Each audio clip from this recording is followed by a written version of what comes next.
in your phone today.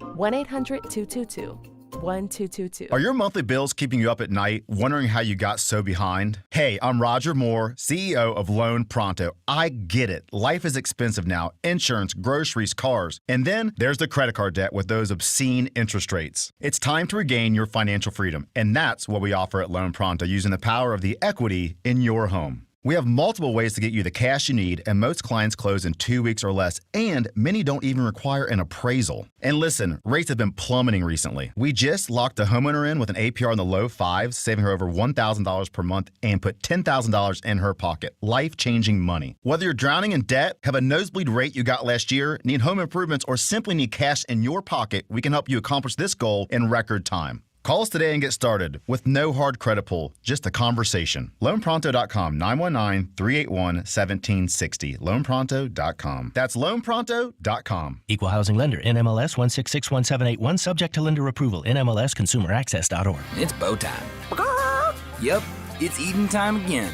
Now you could unload groceries, chop, dice, mince, preheat, heat, slap around the smoke detector, and then celebrate with a big old pile of dishes.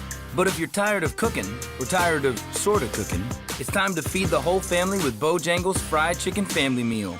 With Bojangles' famous chicken, fixins, biscuits, and tea, you can forget the cookbook and spend some well-earned quality time with a delicious dinner from Bojangles. It's bow time. There's no time like bow time. Time to stop whatever you're doing for some of that bodacious Bojangles flavor. Satisfy your craving for flavor and your passion for boneless chicken with Bojangles 4-piece Supremes Dinner. 4 perfectly seasoned, Cajun-fried, whole breast tenderloin fillets, choice of fixin', a made-from-scratch buttermilk biscuit, and Bojangles' legendary iced tea. When you're hungry for flavor and value, it's bow time. Do you worry about how much someone drinks? Do you feel neglected or unloved? If you answered yes to any of these questions, you are not alone. Al-Anon and Al-Anon can help. Call 1-866-200-0223 or visit alanon.org/help. Spring into deals with fresh savings at Lowe's. Right now, get 4 Stay Green or Premium 2 cubic foot mulch bags for just $10. Plus, get up to 35% off select major appliances and save $50 on every $500 you spend on select LG appliances. Shop in-store or online today. Lowe's, we help, you save. Valid through 4/30. Selection varies by location. While supplies last. See associate or Lowe's.com for more details or qualifying items. Excludes Alaska and Hawaii. I'm attorney Brian Ritchie. Getting hurt in a car wreck comes with all kinds of stress and frustration. But when you call me, I'll be on top of all of it. So all you need to worry about is getting better. If you've been injured in a car wreck, I'm on top of it. Contact us at ritchielaw.com. Broadcasting live from the Lenovo Studios. WCMC HD1 Holly Springs. 99.9 The Fan. The Triangle Sports Leader. I'm meteorologist Elizabeth Gardner. Looking like a gorgeous afternoon out there. 83 degrees for the high temperature, mostly sunny skies, and our humidity stays on the lower side. 60 overnight and mostly clear. Tomorrow, partly cloudy with a chance of an afternoon or evening thunderstorm. It is hotter. We'll see a high temperature close to 90.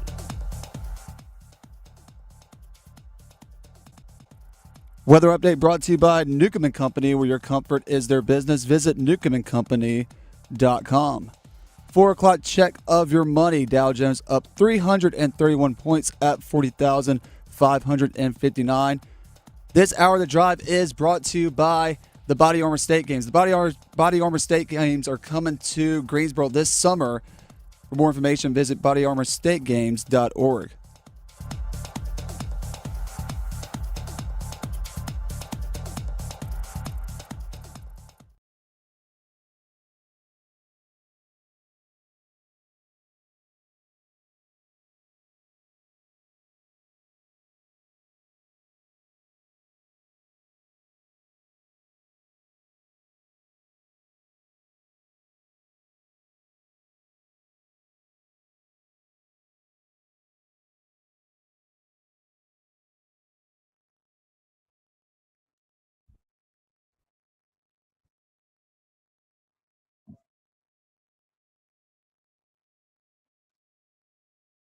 The Drive with Tim Donnelly, 99.9 The Fan, from live outside the Lenovo Center.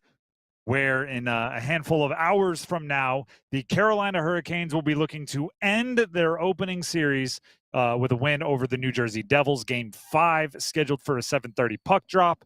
We'll be live either here on the Plaza or with Adam Gold inside the Lenovo Center to our right, all the way up until puck drop. And of course, you can hear that right here on 99.9 The Fan as well. So the Canes are looking to end the series, right? From, I would say, puck drop in game 1. By the way, I'm Tim Donnelly. Dennis Cox here at the arena with me, and Graham Hill keeping us up and running back at the studio. From the game opener, right, from the series opener, it was pretty obvious that the Canes were the better team. Yes. Right? And we came in the day after the opener, and we said 5 games max. All right, we'll give you your free pass on a game where you drop one. They did on Friday. That's your free pass, right? It's your free bingo square right in the center of the board. No harm, no foul. Ended in 5, we'll be good to go. That is still the case. Not changing it. Drive a stake through the heart tonight. Killer instinct, all of that. We'll talk about it. But then there's also this side quest, this other thing going on in today's game, which is Freddie Andersen not expected to be available. He was not at morning skate. Rod Brindamore said he won't be available. So, barring some real last-second switcheroos, of which would be unprecedented, it'll be Pyotr Kochetkov in net for the Carolina Hurricanes. That's nothing small. That is a change that now you could say they would eventually go to Pyotr for a game, but there's a difference between going to Pyotr Kochetkov for a game and needing to go to Pyotr Kochetkov due to an injury. Especially with the way he ended the season. That's what Game 5 becomes about. There's 2 storylines. 1, bloodthirst, right? You want to drain the life from your opponent's eyes and send them on vacation. 2, Pyotr Kochetkov, right? Where's your confidence at? Where's your level of play? After giving up a softie in injury relief in Game 4, he settled in and played very well, but it is a completely different beast of a challenge to be thrown into a game with no time to think. Freddie goes down, you're on the ice, you're seeing shots within a couple of minutes, versus today, which is you've been preparing since Sunday as if you're going to be the starter. You've been out there for a morning skate in the starter's crease. You have Spencer Martin called up to back you up, and it's your net for the night. Very different mental challenge for Pyotr Kochetkov. For some updates, we'll play some audio for you. Rod Brindamore talked to the media today. Here's his update on Freddie Andersen. Here's what I'll tell you, is he's day-to-day, and he's out tonight for sure. And that's all I got for you. So let's go to the next question. All right. I love it. All right, there it is. Straight direct to the point. Out today, day-to-day. Keep it moving. And day to day has meant different things to Rod over the years, so I wouldn't look too far into it. Yeah, day to day. We've also heard, hey, it might be out for a while. Then a week later, hey, there's so and so who's injured. There's no set. It's not. There's no units of measurement, right? Day to day isn't between 3 and 5 days. There's none of that stuff going on. It's all exactly kind of as vague as it sounds. And we don't know what it is. It's undisclosed, so we don't know if he's in concussion protocol, if it was his leg that got bent up. We don't know if it was like a collar. We don't know. We don't know if it's the shoulder. We don't know any of it. We don't know what it is. The only thing that Carolina needs to worry about tonight, hey, you know who's in net. You know what the lineup is going to be. You've won with that guy in net. The guy is great at home this season. Kochetkov, 19-4-1 at home this season with a goals against of 2.3. And a save percentage of .909. The guy can win in this building. Go take care of business tonight. Rod Brindamore earlier today said they have a lot of faith in Kochetkov when he's in net. We probably would have definitely considered putting him in this game anyway. So, and like you said, he's played half the games this year, I think, or maybe more. So this isn't like we're putting in a guy we don't trust or hasn't played a ton of games for us. So. We have a lot of faith in him. And you should. This is the kind of the crazy part of it, right? Because Freddie was playing so well. And whether they were actually considering going to Pyotr Kochetkov or not, I would say it now. This was a good chance this was going to be his game anyway, right? You want to build confidence in a guy who obviously had his confidence shaken down the back half of the regular season. But the crazy part is, right, as well as Freddie was playing and as solid as he's been, when Kochetkov is at his best, there's an argument for wanting Kochetkov in there over Freddie. Oh, right? yes. He brings a more dynamic ability. He brings a little bit more highlight reel potential, but that's when he's at his best. It's really been how consistent can he be? Not what is his ceiling, what is his peak? Because Pyotr Kochetkov's peak is awesome, and it's really, really fun. There'll be a couple plays where you go, what was that? He's the king of losing his stick. Losing his stick or being too aggressive with a clear and then having to slide back in net and stop a one-on-one. He's got some of that in him, but when he's playing well, it's dynamic. So, him being in, there's no reason to not be confident, but I do think, we haven't seen the good version of Pyotr Kochetkov very often, very recently, and that's where the concern comes in. How do you get the best version of PK, and then how do you keep it once you find it? For him, for Pyotr, I hope getting in that last game and just you got it out of your system. You let in the soft goal, and then you're solid the rest of the way. Where you get thrown into a terrible situation, but now the net is yours, and it's something that you want. Like, go take advantage of the opportunity. Like, there's the other side of that as well. Like, hey, you know what? Maybe I make sure Rob Brind'Amour has to have a tough decision to take me back out when Freddie's healthy. I think this is a massive opportunity for Pyotr Kochetkov. Oh, 100%. It's a statement opportunity game for him. Now, I said something like that on Twitter, and a couple of the responses were, if he doesn't show up now, then... And it got real negative. And I don't know if it's quite that, right? Because he's still a relatively cheap player, relatively young player. You can still learn and develop.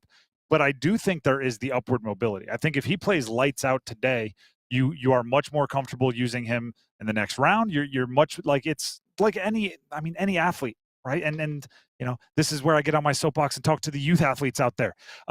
If you get an opportunity, do well with it. You might get a little bit more of an opportunity. Do well with it. You might get a little bit more of an opportunity. And it's not always you're going to go out there, play one great game, and then suddenly you're the third draft pick in the NHL draft. It is about building, and Pyotr Kochetkov has a chance to put a really strong foundation on his postseason in his first start of this year's postseason in Game 5, a potential series clincher. Just go out there and play to the level that we know he can play. Earn that trust for the postseason. Yeah, because they obviously has no problem playing him in the regular season. He played 47 games this season. Played over half the games. When Freddie's out, Pyotr wears a heavy burden. They do lean on Spencer Martin a bit, but that's on a as needed basis. That's as Pyotr Kochetkov needs a break, back to backs and things like that. They have no problem, with him in net and especially when Freddie's out and you're expecting him back. They have no problem using Pyotr Kochetkov a ton. So he has the experience. I'm not. We're not looking at a guy wide-eyed and bushy-tailed going into this one. This is an NHL goalie that is expected to go in and play well and help his team win a clincher. He's only played in 7 playoff games. 2 of them starts. So this will just be his 3rd playoff start tonight. That's it. He started once in 21-22 during that Bruins series, and he also started 1 game last year against the Rangers. That's it. That's in terms of playoff starts. He's still just scratching the surface on what it's like playoff hockey-wise. So it's still a little bit of uncharted territory for him. Meanwhile, Freddie is one of 5 active goaltenders with 40 postseason wins or more. So it is a very stark contrast in experience going from Freddie Andersen to Pyotr Kochetkov. If there is some good news, I don't even know if you want to call it good news. It feels kind of gross saying that. But Brett Pesce and Jonas Siegenthaler, exactly. Are game time decisions. Yeah. For the Devils. They, I believe, were not skating at morning skate. Those 2 did not skate at morning skate today. They're game time decisions according to their head coach, Sheldon Keefe. They're already going to be without Brendan Dillon. They're already going to be without Kovacevic. They're already going to be without Luke Hughes on defense. Like 3 of their defensemen are already out. And then you add in Siegenthaler and Pesce also might be out. Wear down their defense, please. Wear them down. The best thing, pitchers, goaltenders, the best thing you can give them in baseball, run support, in hockey, goal support, right? Yeah. Give Pyotr Kochetkov a 2-0 lead in the first, and I think you could see something really special from him. For sure. And then keep building off of it, because if they're going to be out there, even if Pesce and Siegenthaler can play, you'd assume there's something less than 100%. Test them early, test them often, and try to give your goalie who's being thrown into a situation a little bit of a support there. Lean heavy on him. Absolutely. Shots on goal, pucks on net, all the things that people like to shout from up in the stands. Just wear them down. Get the puck behind their defense and just wear them down. This The Drive with Tim Donnelly, 99.9 The Fan. We are outside the Lenovo Center. So as the fans start showing up and start tailgating, you will catch the vibes from listening to this show. But also, if you're coming out to tailgate, stop by, say hi. We have QR codes where you can scan them, and you'll be entered to win a Seth Jarvis signed puck. You can make your first goal scorer predictions in person. We want to hear from you, and we do have first goal scorer predictions officially coming up at 4:33 later on this hour. When we come back, we're going to check in with Kat Campbell, WRAL meteorologist, for a little tailgate weather report. I can tell you right now, pretty darn awesome. We'll see if it's going to stay that way up until game time, and we'll dive more into what I want to see from the Canes from a mental standpoint. I'm talking psychology of the Carolina Hurricanes. Coming up next, stick around. The Canes are back in the Stanley Cup playoffs. It's Game 5. They score! Andrei Svechnikov! And Carolina, 52 seconds into this one, has a 1-0 lead. Storm Watch with Adam Gold at 6:30. Puck Drop at 7:30. The score! And Andrei Svechnikov has gone to beast mode. It's second goal of the game. On your exclusive home for the Carolina Hurricanes, 99.9 The Fan. Everyone deserves a fast and reliable connection. One that helps better their everyday through the things they value most. Friends and family, education and career. A connection that opens pathways to opportunity and builds roads to a better future. At Spectrum, we're committed to delivering just that every single day. Because with the right connection, anything is possible. That's Life Unlimited. That's Spectrum. If a carpet refresh is on your to-do list, now's the time to check it off, because right now you can take advantage of our Buy More, Save More savings. The more you buy, the more you save, up to 15% on select special order carpet purchases. Plus, the Home Depot Home Services can handle the installation for you. All that's left is to enjoy that stunning new carpet and step into softness. The Home Depot, how doers get more done. Offer valid April 17th through May 4th. Receive up to 15% off special select order carpet purchases. Minimum purchase required. Exclusions apply. For licenses, see homedepot.com/license numbers. John is in a hot tub on his vacation. He earned 20,000 points by spending $2,000 with his Navy Federal Credit Union More Rewards card. To be clear, you don't have to vacation in a hot tub to redeem this offer. But John did, because the bubbles make him happy.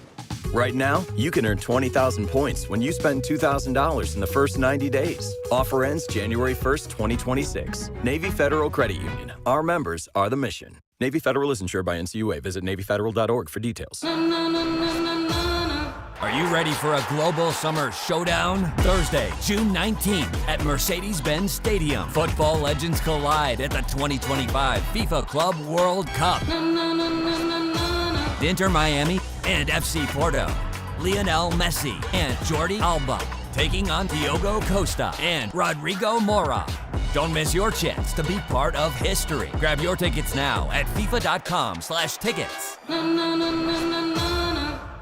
The golf season is here. Time to upgrade your game. Head to Global Golf and explore Carolina's largest selection of pre-owned golf clubs. Whether you're just starting out or a seasoned player, our expert staff will get you fit. Are you ready to trade in your current clubs? Global Golf makes it easy to trade in your previously played equipment and upgrade to your next set of clubs. Visit Global Golf today, located on 7320 ACC Boulevard, North Raleigh. Global Golf, home of the best deals in golf. Burns will get to it. Kept in by Carolina. Spinning chance. They score! Andrei Svechnikov. No hesitation. And Carolina, 52 seconds into this one, has a 1-0 lead. The Drive with Tim Donnelly, 99.9 The Fan. We are live outside the Lenovo Center, where Game 5 between the Canes and Devils will be taking place this evening. If you're going to be making your way out to the Lenovo Center for some tailgating, we have some very important information to pass along. Kat Campbell, WRAL meteorologist, joins us on the Heister Automotive Group hotline. Kat, thank you as always. We need a tailgate weather report, and please just tell me it is going to be more of what it is outside right now, because we're sitting outside and it's absolutely beautiful. You got that right. I am so jealous that I'm not out there with you guys today. It is not fair that I'm sitting inside a studio today, but I hope you're enjoying it out there. It's 83 degrees right now, a little bit breezy, but I don't think that the wind should be bad enough to stop people from putting out the tailgate tents for some shade. We have ours out as we sit here right now, and it's holding up fine. So there's our piece of information. As far as through the night goes on, when we're walking out, is there anything on the radar that we should note for the weather, either before when we're going in or after when we're exiting, hopefully after a win? Nothing on the radar. So that's the good news. You're not going to be dodging any showers. The thing is, theoretically, if we don't go into double overtime and we're not all staying up until, 1 in the morning or whatever, then we should be good. As you leave, temperatures are still going to be in the 70s. So really, really nice weather tonight. But, we need to get it done tonight. No overtimes. Let's end it here. I absolutely love that. We need to give you a pregame speech to the players. Just end it here. Kat Campbell, WRAL meteorologist, connecting with us on the Heister Automotive Group hotline. Kat, you know the drill by now. When we have you on leading up to one of these games, we ask for your first goal scorer prediction. So who do you think opens the scoring for the Canes and in what period? Well, I'm going to give you kind of a boring answer today, but this is the playoffs. I don't want to pick any, plot twist players. So I'm going to go with Jarvis. I'm going to keep it simple. I think he's got it. And, we're going to keep things in line and going as planned, but hopefully everything goes well with the goal tonight. A little unsettling there to see that news reported at noon today. Kat, there's nothing boring about Seth Jarvis. It's perfectly fine, acceptable answer. Oh, yeah, he's Perfectly exciting, fine. but, he's the expected answer. I wish I could give you a really unexpected answer and it come true in an epic way, but we're gonna root for our guy tonight. Nothing wrong with that. Yeah, we'll just expect something epic from Seth Jarvis rather than an epic prediction. Perfect. Kat, we appreciate you as always. Keep up the good work, and hopefully we're talking to you before a whole bunch of Canes games later this year. Can't wait. Have fun out there today, guys. Bye. Once again, Thanks, that's Kat. Kat Campbell, WRAL meteorologist. Always pay attention to Kat when it comes to the weather. It's gorgeous out here. As people who love to tailgate, this is one of the great things about North Carolina, Tim. You know this, is that we love tailgating. This is the perfect day to tailgate. It's absolutely gorgeous. It's one of my all-time pet peeves when hockey teams and hockey fans from other markets try to make this out to be a negative. Yeah. Where their non-hockey town argument is like it's warm weather. I'm like, I love tailgating and I get to do it for a hockey game, and you're somehow arguing with me as if that is a negative. Yeah. Meanwhile, you have to pound 2 drinks in a cold car before you run into the arena, and you think that's never mind. I don't want to get into too much of it, but all I can say is today will be awesome. 4 p.m. sunsets way up here in Canada. Hockey town. Yeah, okay. Well, we're going to enjoy our hot dogs and our grilling out and all our pulled pork. Yeah, we're going to go enjoy all that. You're just jealous you're not as cool as us. Yeah, exactly. You're going to, for away games, we see you down here. Yeah, exactly. The drive with Tim Donnelly, 99.9 The Fan. Let's transition to the hockey tonight now that we know the weather is going to be great. Tonight is a good test, right? I always look for these kind of mini hurdles or mini obstacles for the team to overcome. To me, it's a good test of your killer instinct. I love so much about this Canes core, this Canes roster, this Canes coaching staff. I like their skill, love the system. I like their team first, kind of us against the world mentality that they get caught up in. I'm a big fan of darn near everything going on with the Canes. Obviously, there are things they can improve on. I'm not saying they're perfect, right? Yeah, they like to have more stability in goal. Could they use a better second line center? Like we've talked about all of that. I do at times question their killer instinct. I do at times question their bloodthirst, right? And there's little things throughout a game, and it could be because I question it, that it's like, the red car theory. You buy a red car, you're driving home from the dealership, and suddenly every car on the road feels like it's red because you're noticing them. It might be because it's something I question that it pops up often, and I'm like almost looking for it. But, I think it was Sunday, Aho drew a penalty when he took a high stick to the face. And maybe it's a football player in me, but if you take a high stick to the face and draw a power play, I want you to be the most aggressive. I want you to be the one saying, I'm going to score. Go be extra because you just took a stick to the face, right? go make them pay for that. And instead, Aho was his usual great motion, great vision, self on the power play. I just want a little bit more seeing red, right? I just want a little bit more of it. I want him to be the most aggressive guy on the ice. A 3-1 lead. There's two ways to look at it. One is nice, safe cushion, right? We could drop one. You're not got to worry about it, right? We're up 3-1. We're at home, right? The other way is I want to, as I said earlier, drain the life from my opponent's eyes, right? They're wounded, they're injured. Yeah. No mercy, right? Like that's what I want to see tonight. Don't feel sorry for him. Don't feel sorry for him. Don't sure, whatever. Steph Nason's your buddy. Not today. No. Right? I want this team to go out there with the expectation that their foot is already on the New Jersey Devils' metaphorical throat. And today is the day they stomp, right? It's that kind of deal. And by the way, I understand this sounds ridiculous from me sitting in a director's chair outside talking about how lovely the breeze is. But they're anyone that's ever been a part of team sports, it's like if you took a transcript of the things said in the locker room before a game, you'd go, "Yeesh, that's gruesome." Yeah. We got a little carried away there. It's not for public record. But in the moment, it feels right. It feels like that's what we're going to do, right? I use this example all the time. The defensive linemen on my college football team, their entire being was set around, you only got to eat what you killed. And they would sit there and chant back and forth, time to eat, time to kill. That is really aggressive. That is a little over the top to go out there and be like, we're going to play a game and respect our opponents. But you need to have that bloodthirst somewhere on your lineup. I'm not saying every guy has to go out there with Mike Tyson. I'm going to children. I'm not saying you have to do that like every person, but there needs to be a little of it, and I want to see it tonight. I said this on Friday going into Game 3. I said the Canes need to have a level of desperation to, in this case, finish the series that it actually forces New Jersey, the team that's on the brink of elimination, has to match. You have to be so desperate to close this thing out and win it right now that they actually have to chase you on the ice as opposed to the other way around. And unfortunately, in Game 3, it was Carolina that was chasing New Jersey. I think they learned from that, especially the way they played in Game number 4. I think they learned from that and say, hey, look, if we come out with the desperation to close this thing out, that we're so desperate to win this series like it's do or die for us tonight, make New Jersey chase you.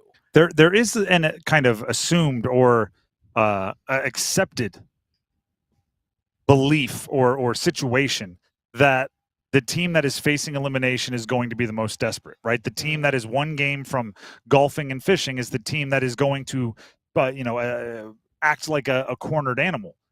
There's nothing that says that has to be the case. The Canes can have every bit the same desperation, even though knowing, a loss doesn't send them to Cancun or Cabo or wherever they're going to be going. You can match it and you can exceed it, and you almost need to in order to close a series out, right? You need to have that bloodthirst, that desire to end their season. Rod Brindamore earlier today talked about the difficulty of trying to close out a series, and like tonight in Game 5.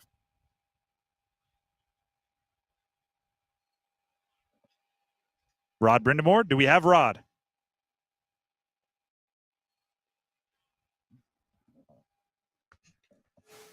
Well, they always say it's the toughest one. It's we know that they're going to come out and give us everything they have, and I would expect nothing less from our group.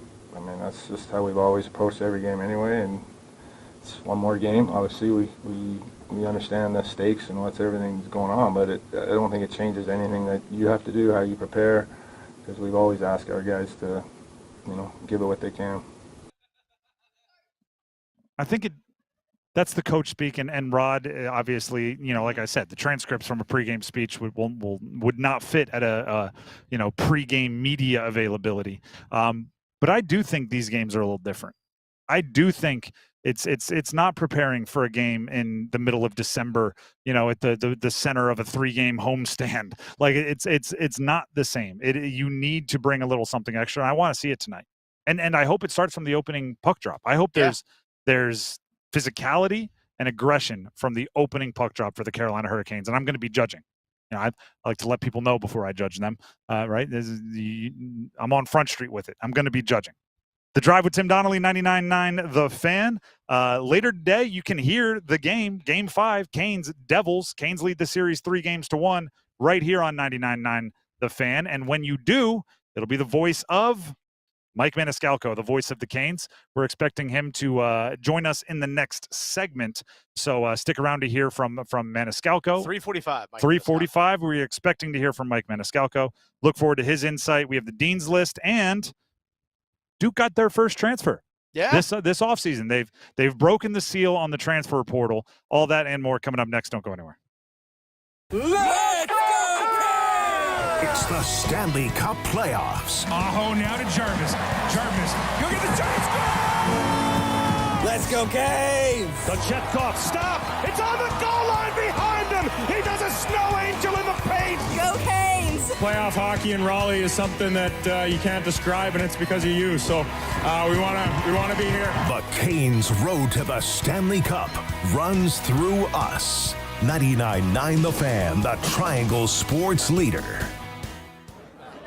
As America's leading business lender, Bank of America is on your corner and in your corner, right here in the Triangle. With $215 billion in business loans and over 3,700 business specialists across the nation, we help businesses thrive so communities prosper. What would you like the power to do? Learn more at bankofamerica.com/local business. Bank of America, official bank of FIFA Club World Cup 2025. Copyright 2025 Bank of America Corporation, all rights reserved. Hear that? That's the sound of digital instants from the North Carolina Education Lottery. With instant wins, progressive jackpots, and bonus games right from your phone. It's nonstop chances to win like you've never seen or heard before. Oh, yeah! Big money! Visit nclottery.com to get in on the action.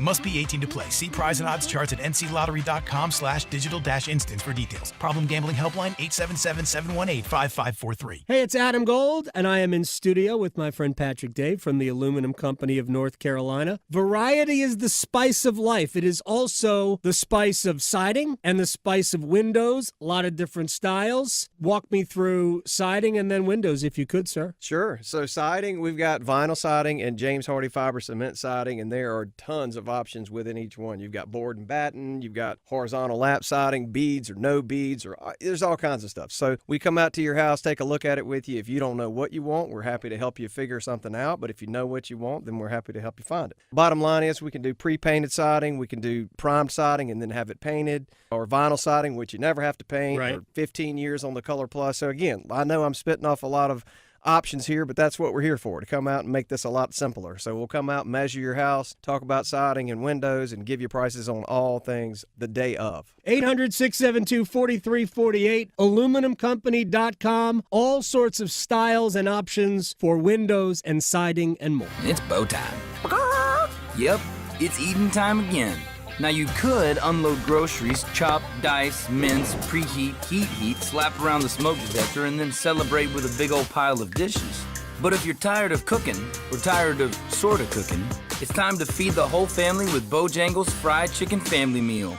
With Bojangles' famous chicken, fixins, biscuits, and tea, you can forget the cookbook and spend some well-earned quality time with a delicious dinner from Bojangles. It's bow time.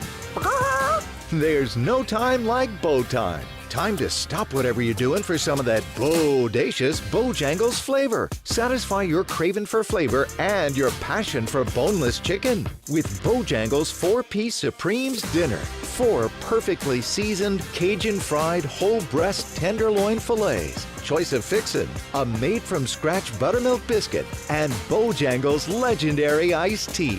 When you're hungry for flavor and value, it's bow time. This hour of the Triangle Sports Leader is powered by Ritchie Law Firm, Injury Lawyers. Ritchie Law is on top of it. Go to ritchielaw.com. Get in the hole! That's ritchielaw.com. He's kicking it around Slavin. What a play by Jacob Slavin. Slavin goes short side. He scores! Roll the highlight reel. What a playoff goal. Jacob Slavin puts Carolina up 2-0.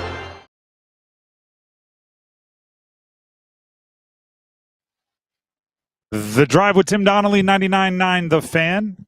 We are, as we have been all show, as we will be all show, live from outside the Lenovo Center, the home of the Carolina Hurricanes, and the site for Game 5 of the first round series of the NHL Stanley Cup playoffs between the Carolina Hurricanes, who lead 3-1, and the New Jersey Devils, who are playing for their postseason lives tonight. We will be talking with Mike Maniscalco, the voice of the Canes. He'll join us here outside Lenovo Center in just a little bit. In the meantime, it's time for the Dean's List. So let's go ahead and open class for session.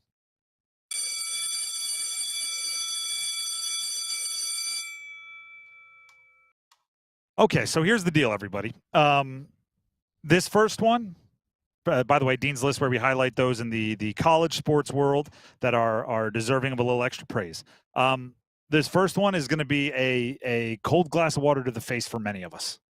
It's Tyler Shuck, the quarterback from Louisville, who was drafted in the second round to the New Orleans Saints. And here is why.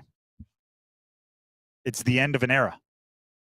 I saw this on Twitter. I looked it up. It is likely true. Obviously not 100%. There's some weird things that could happen, but it is likely true that he is the last NFL draft pick in history that will have been born in the 1990s. He is a September 1999 baby, and every other draft pick will likely be, because he's now 25 years old, 26 years old. Every draft pick from this point forward will likely be born in the 2000s. So shout out to the those of us born in the 1900s.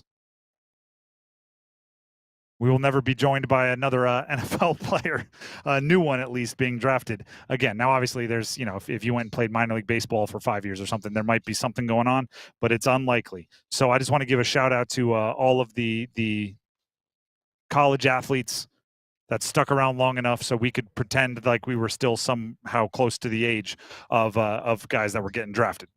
Moving on to something more serious. Campbell basketball and Coach John Andersen grabs a Dean's List notification. Why? Because they grabbed a transfer portal target. Green Bay transfer Jeremiah Johnson is committed to Campbell. I saw League Ready had it first. Johnson is 6'4" point guard, former 4-star recruit who played his freshman season at Green Bay, averaged 10 points, around 4 rebounds and an assist. Surprisingly high of a recruit.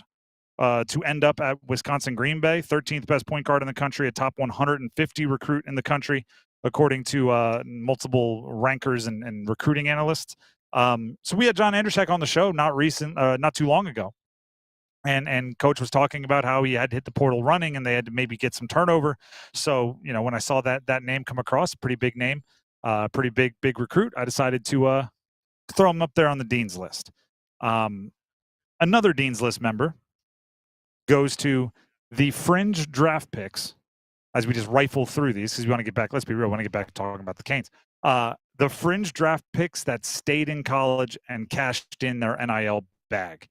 I challenge you to look at the difference between like Jaden Ott, who left Cal, hit the transfer portal, went to Oklahoma, and Ollie Gordon, who left Oklahoma State and was drafted in the 6th round. Their pocketbooks are different. Carson Beck going to Miami, the former Georgia quarterback, versus Quinn Ewers, the former Texas quarterback drafted in the 7th round. Their pockets, their wallets are different. And all of this kind of plays into maybe an unexpected positive of NIL and transfer portal, which is players are able to finish their college career, sometimes make life-changing money without giving up eligibility. And that was shown in another stat for you. Jonathan Givney, also known as Draft Express, only 106 players entered the 2025 NBA draft, meaning early entrants, guys that still had eligibility left. That is the lowest number of early entrants since 2015, down from a peak of 363 in 2021. That means players are staying in college longer. They're making big money. They don't have to bet on themselves in the pro world, and obviously can continue their education. So for everybody that's anti-NIL because of what it's doing to the education side of things, there's your counter argument. And finally, last one, and actually, Graham, back at the studio, we can fire the dismissal bell as we dismiss the Dean's List. Because this next, well, granted, it is a Dean's List member, but this next one requires a little bit of extra conversation. It's Cedric Coward, committed to Duke out of the transfer portal. This is the first unexpected addition for Duke this offseason. We're talking Duke basketball now. There were a couple maybe departures, right? Sheldon Henderson was a 5-star recruit that was committed to Duke. He decommitted. They were in the mix maybe for a couple other recruits, but those chose to go another way. But they really didn't have the high-profile addition. You could argue Tyrese Proctor maybe was expected to come back. I think he had kind of run his course at Duke. He's going pro. This is the first high-profile addition. Coward comes from Washington State, where he played in just 6 games last year. Prior to that, he was at Eastern Washington. We're starting to see what Jon Scheyer is honing in on. All right? We're starting to see what Duke in the modern era, right, in this version, the NIL transfer era, is going to be built on. And it's 2 things. 1, complementary roster, and 2, height.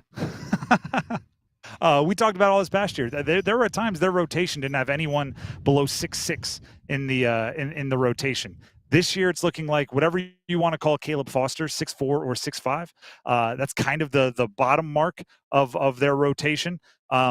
Cedric Coward comes in at 6'6", a perimeter player, 6 feet 6 inches.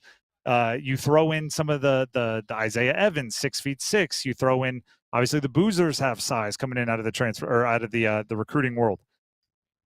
They are going to be a matchup nightmare. And it appears as if Jon Scheyer has made it an absolute priority that the people he brings into his program, right, for all of the skills that he covets, size is a necessity, right? If you're out there as a 6'1" or 6'2" point guard and your dream is to play for Duke, I don't know, hang from a bar and hope you can extend that spine, because their type is large. Their type is lanky. Their type is getting hands into the passing lane, being difficult to shoot over. And obviously we saw it last year. They had one of the best defenses in the country. It worked, and they're going back to that playbook. The other thing, NBA lineup. and NBA size lineup, yeah, absolutely. NBA size lineup, yep. The other thing that I would say Jon Scheyer has, and this is might be a little bit of a tweak based on his first couple of years to where he's been recently, complementary skill sets. It is, and this is going to sound crazy, and I've said it before, and it sounded crazy then, and it's going to sound crazy again. It is not just about getting the best players on campus.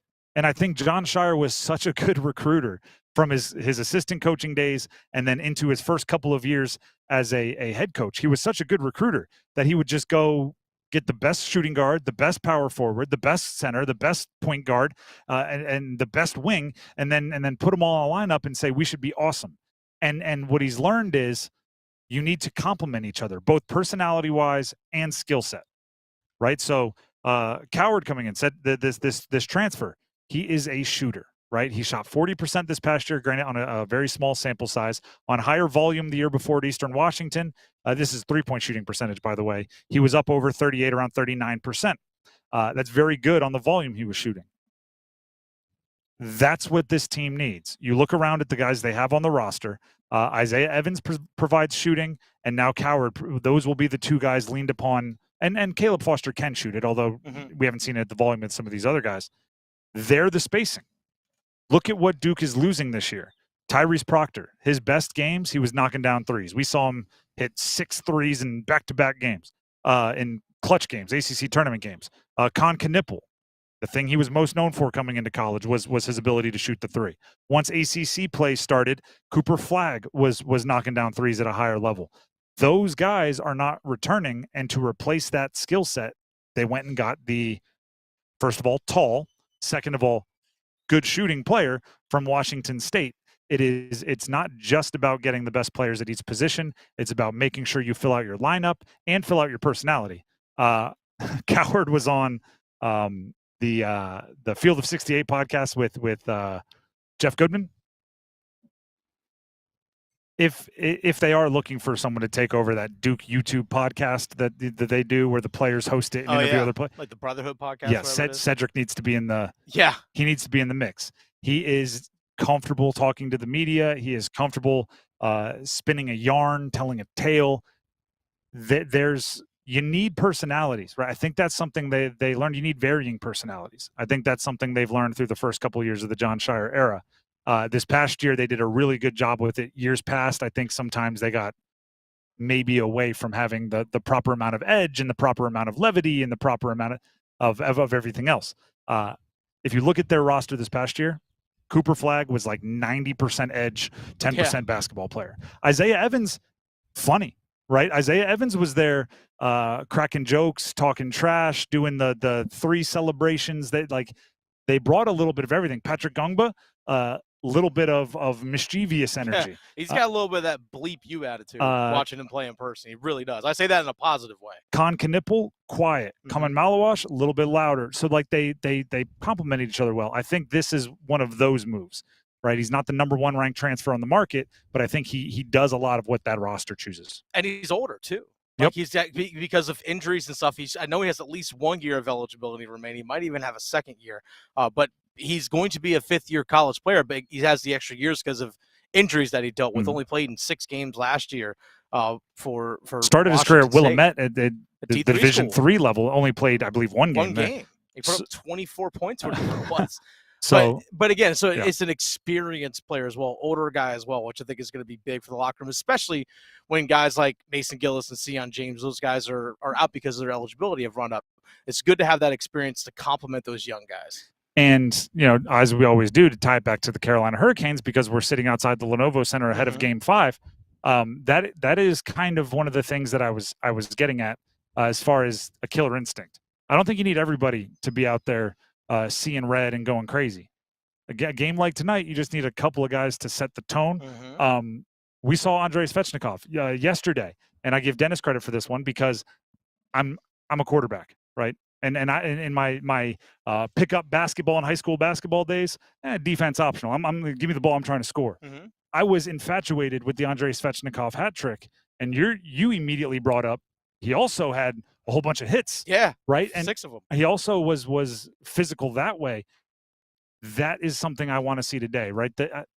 I need to find out. I need to Google it. This is me just giving myself homework. I forget who said it, but it's not mine, and it's a very common sports phrase that you can't win with a team full of milk drinkers. Somebody's got to drink whiskey. I want to know, and obviously it's a vibe, it's a metaphor thing. I'm not saying play drunk. I want to know who on the Canes, and just like I wanted to know in years past who on Duke was the whiskey drinker. Right? Who's the one that's like, give it to me, I'll put him out of her misery. Yeah. Right? When everyone else is being a little humane, when everyone else is showing mercy, you need the one person who's like, toss it over here. I'll take care of it. That's what I think Duke has done a better job of this past year than they did in years past, and that's what I want to see tonight from the Canes in, quite frankly, a closeout situation. Right? It is you win, their season is over situation. You need your metaphorical whiskey drinker to say, that's it, I got it. And it doesn't have to be goals. It can be hits. It can be excellent defensive plays. Jacob Slavin doesn't strike me as someone with a ton of vim and vigor. But when you put a hockey stick into his hand, he can do a lot of damage, as we saw this past game. And speaking of how how I hear that Jacob Slavin goal. It is narrated by the gentleman joining us here outside the Lenovo Center, his place of business. Mike Maniscalco, the voice of the Canes, sitting down with us outside here on the plaza. Mike, appreciate you for stopping out here. Oh, good to see you, Tim. When you were talking about doing a lot of damage, I thought you were referring to me, which, yeah, I can. Hey, been known to. Yeah, it's as I've been talking about with the Canes, not bad, right? If you lead the league in hits, that's something that you should be excited about. I like to play the physical game. That's what I'm known for. So we get from here, and clearly that is, I know, one of the concerns here coming into Game 5. I know you have a lot of questions. I'll do my best to answer them for you. Well, let's talk about it. If there's a line to do damage, Stahl, Martinook today, they're getting paired with, it appears after morning skate, with Jarvis. Yeah. You put Stahl, Martinook, and Carrier. That they're doing some damage. You throw Jarvis on there, they flip spots. What do you think was the motivation for a little change up in the lines? Well, I think one of the things that you look at for that is Seth Jarvis provides a little bit more of an offensive edge to that line when you put him there with, going back to the 80s for us, his two dads. You can pick who's Greg Evigan and who's Paul Reiser, but I'm gonna lean Jordan Martinook is probably Greg Evigan of the two. But when you look at that, you're trying to, if you're Rod Brindamore, you're trying to create balance in the lineup where every line can pose a problem for the opposition. And putting Seth Jarvis at home with Stahl and Martinook, well, now if you're Sheldon Keefe, you're like, well, if I try to put my third line out against them, they're going to be even more dangerous because they're going to hang on to pucks, and Seth Jarvis is going to create offense, and there'll be more room for him to operate. If I put my best offensive line against them, that's the Nico Hischier line or Jesper Bratt. You can flip a coin. Both of those lines have been good in spurts. Well, now those guys don't like to play defense, so now you're going to have big bodies who are going to be checking around. I actually like moving Will Carrier up with Jesperi Kotkaniemi and Taylor Hall just to give them a little bit more of, you do the heavy lifting, Will Carrier, and you can make Taylor Hall and Jesperi Kotkaniemi a little bit more dangerous. And then Andrei Svechnikov coming off of the hat trick. I mean, you're not going to tamper with that line. And I really think if you go back to Game 4 and watch the Mark Jankowski line, he draws into the postseason with Eric Robinson and Logan Stankoven. They had a shift that went about 45, 50 seconds, and the Devils just couldn't get the puck from them. And I think that kind of set the tone, even though you can run down who scores first or how it comes into play. But for me, the Canes scoring 52 seconds in, that's huge. Yeah. But then having the shifts that they're known for. And that's what you're seeing right now. And, of course, the one thing that we always know in a hockey game, it's like basketball. That's your starting five. Doesn't mean that it's going to be your five on the floor the whole time. You brought up Svech and the hat trick. What's different about Svech in the postseason than the last like month and a half of the regular season, where there was some frustration, and now he's playing on, I mean, at times absolutely lights out. It's gonna sound really simple, but he's shooting the puck. And I mean, 6 shots last game. Again, a lot of times, you're always trying to look for some Rosetta Stone answer that cracks the code. And a lot of times it's the simplest thing. And he's shooting the puck and he's being active and he's at his best. Now, if you ask him, and this goes back to when he comes in, he thinks of himself more of a playmaker and not a goal scorer. But can we rewire that and say, well, I mean, I like the selflessness. No. Like, go get your goals, young man. Trust me, that's one of the things that the coaching staff has tried to do with him. But he also knows that he can be a goal scorer. And I think in the situation that he's in right now with that grouping, he knows that he can be the goal scorer and that Aho and Blake can set him up. And, the funny thing is, I like that line because you have two shooters on it now, because Sebastian Aho to me is more of a shooter, more of the goal scorer. And Jackson Blake I haven't seen him lose a 50-50 puck, or if it's happened. Great against the boards, often. Especially for someone his size. And that's the thing. And I mean, you run down the list of, how have the Canes been winning this series? For the most part, the special teams have been the key. They've just clearly been better than New Jersey on the power play and the penalty kill. But then those 50-50 pucks where you keep the puck in the zone or you get a puck out because you win a board battle. And the guys who've been winning it are Logan Stankoven and Jackson Blake and Seth Jarvis, not exactly the giants of the team, but when you can do that, when you can take pucks away from bigger opposition, that starts to I don't want to overstep my boundary here, but it starts to demoralize the other team. You're like, how come we're not coming up with the pucks? When you're looking at film going, how are these guys doing it? So we'll see if he can continue it. But this is, and I'll throw out the cliche, the last one, the fourth one is always the hardest one to win because the other team doesn't want to go home. They didn't want to play 82 and be done in 5. So we'll see how this one starts out. Mike Maniscalco, voice of the Canes, joining us outside the Lenovo Center here on 99.9 The Fan. I want some kind of an award because I believe we just went 6 minutes without talking about the goalies going into this. I was trying to do that on purpose.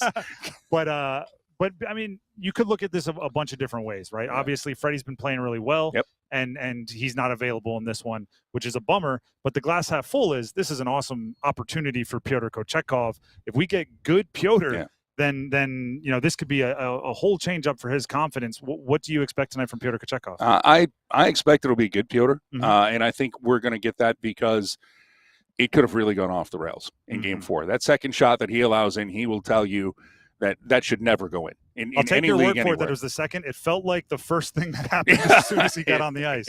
It felt very quick, and you're right. It did make you go, uh-oh. And when we're up there in the booth and, you're calling the game, you're not trying to think ahead. You try to stay in the moment.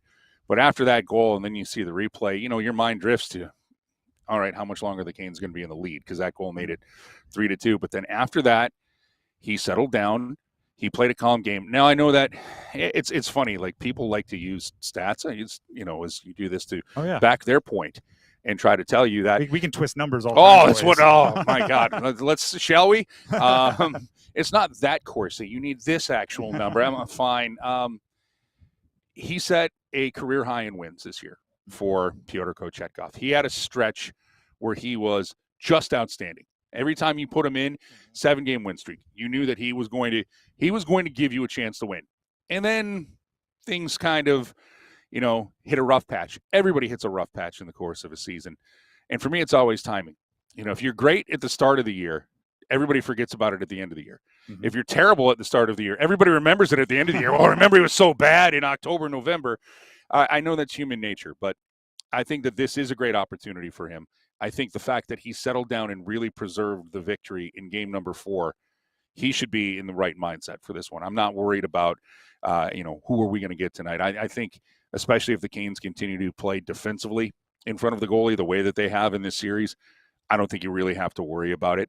And in some way, and I got to tip the cap to Trip Tracy on this one, he said, I think letting that goal in actually calmed them down. Mm-hmm. And I want to be we referenced that exact point from Trip earlier. I want to be like, I'm glad it calmed you and him down, because I think everybody else, the other 99%, was like not so sure. But the more you go back, and I go back and watch the game, he did. Yeah. He calmed down from it, and it's just like, all right, well, that's over with. Now let's just move on. So we'll see. But this is a big, big opportunity for him. But I do think that he can deliver. And we know this, no kidding. These guys are competitors, everybody at this level. He knows that there's a knock about him in the postseason right now. And what a better chance to exercise those demons. I know they're playing the Devils, so I'm not trying to make a pun. Series started on Easter Sunday. Yeah, I know, exactly. It was right there. Trust me, you have no idea how hard it was for me to avoid half of those. But I think for Pyotr Kochetkov, this is the opportunity literally to just have the exorcism of postseasons past and win a series and move on to the next one. And you would think that there'd be a little bit of goal support coming his way. You would. Brett Pesce, Siegenthaler, game time decisions. Yeah. Are you like checking AHL rosters to make sure you have the pronunciations right for whoever's playing defense for the Devils? They got to be calling up people out of the stands. I'll go with this one for Sheldon Keefe. This might be a little bit of gamesmanship, like who's in, who's out. The one thing I know about Brett Pesce, and from his time in a Canes uniform, you're gonna almost have to call him clinically deceased for him not to play today. I think that he wants in this lineup the absolute worst he can, but then it comes down to, if you're not going to help the team, are the Devils going to want you in the lineup? There'll be a couple of different looks. I know that Luke Hughes is not going to play and Brendan Dillon's not going to play, and those are two, and it has been two huge gaps in the Devils' defense. And this is something where I look at today, all right, maybe you're going to give some young guy a chance, and look, it worked for Shimon Nemitz. He had the game winner in overtime in game 3 in Jersey, that, he got his legs under him. But, to drop, and read into this what people will, but to drop a player into the middle of a playoff series who's never played playoff hockey in the NHL, you're asking a lot for that person to do that. So we'll see if the Canes can take advantage of it. Kovacevic also out tonight, I believe. Yeah. So another one. So like half the defense, and technically you can then get to it. It's, 2/3 of the defensive pairings for the Devils could be guys who've only played 2, 3, or 0 games of playoff experience. I speaking of things that we should have a medal for going this long without talking. Last one before we let you go. I mean, when you start talking about guys with no NHL playoff experience and throwing them in and how difficult that is, Alexander Nikishin. What's the word on the street of, he's been now in the building, at least hanging out with everybody. Yeah. What's the intro, and I don't know, how do you see it playing out? I think the fact that he's actually getting practice time and getting to be more comfortable with, 1, his surroundings, 2, what the Canes are going to ask for him to do, how they play defensively, that he can watch it and see that, just being more comfortable with his teammates, and I think having the fact that he has got Andrei Svechnikov, having Dmitry Orlov, having Pyotr Kochetkov, and then Ruslan Kazayev, to talk to with him during the games. A lot of people were wondering, why was he the third goalie? I think in the back of my mind is they had somebody for Nikishin to talk to during these games and go back and forth with. So to that end, Rod has said it. First off, the team's up 3-1. So I get it. I know. There's two ways, right? Because then it's like you have the cushion to experiment, but also if it ain't broke, don't fix it. There's both sides. I'm always the if it ain't broke, don't fix it, especially in the playoffs. If it was 3-1 Devils, put them in, because now what do you have to lose by putting them in? It's that I look at it that way. It's always the, can you bring in something where, well, we've tried this and it's not working. We let's try something else. Everything the Canes done has worked, and even in game 3, they're down 2-0. They force overtime, and then that becomes a coin flip game. So I get fans always want, oh, look what he did here. I've never heard anybody. That grainy KHL footage is tantalizing. It's great, but I've never heard anybody truly clamor for a player who is 24 years old in the AHL that he needs to make his NHL debut here. Now, a few guys can get dropped in. Cale Makar got dropped into the playoffs a few years ago. He's different. There's some guys who are different. Now, Rod Brindamore, game 5, first shot, first goal. I mean, so those are the things you're looking for. But I think if the Canes were looking to change any kind of momentum or tide, that would be it. But look, folks, the playoffs becomes a war of attrition. And let's talk any sport ever. Do you think that any coach in any sport, especially when it's in the playoffs, would not play a player that they feel would give them the best opportunity to win a game? And coaches they're wildly competitive, and especially the ones that give off Rod's vibe. I just ask that for everybody.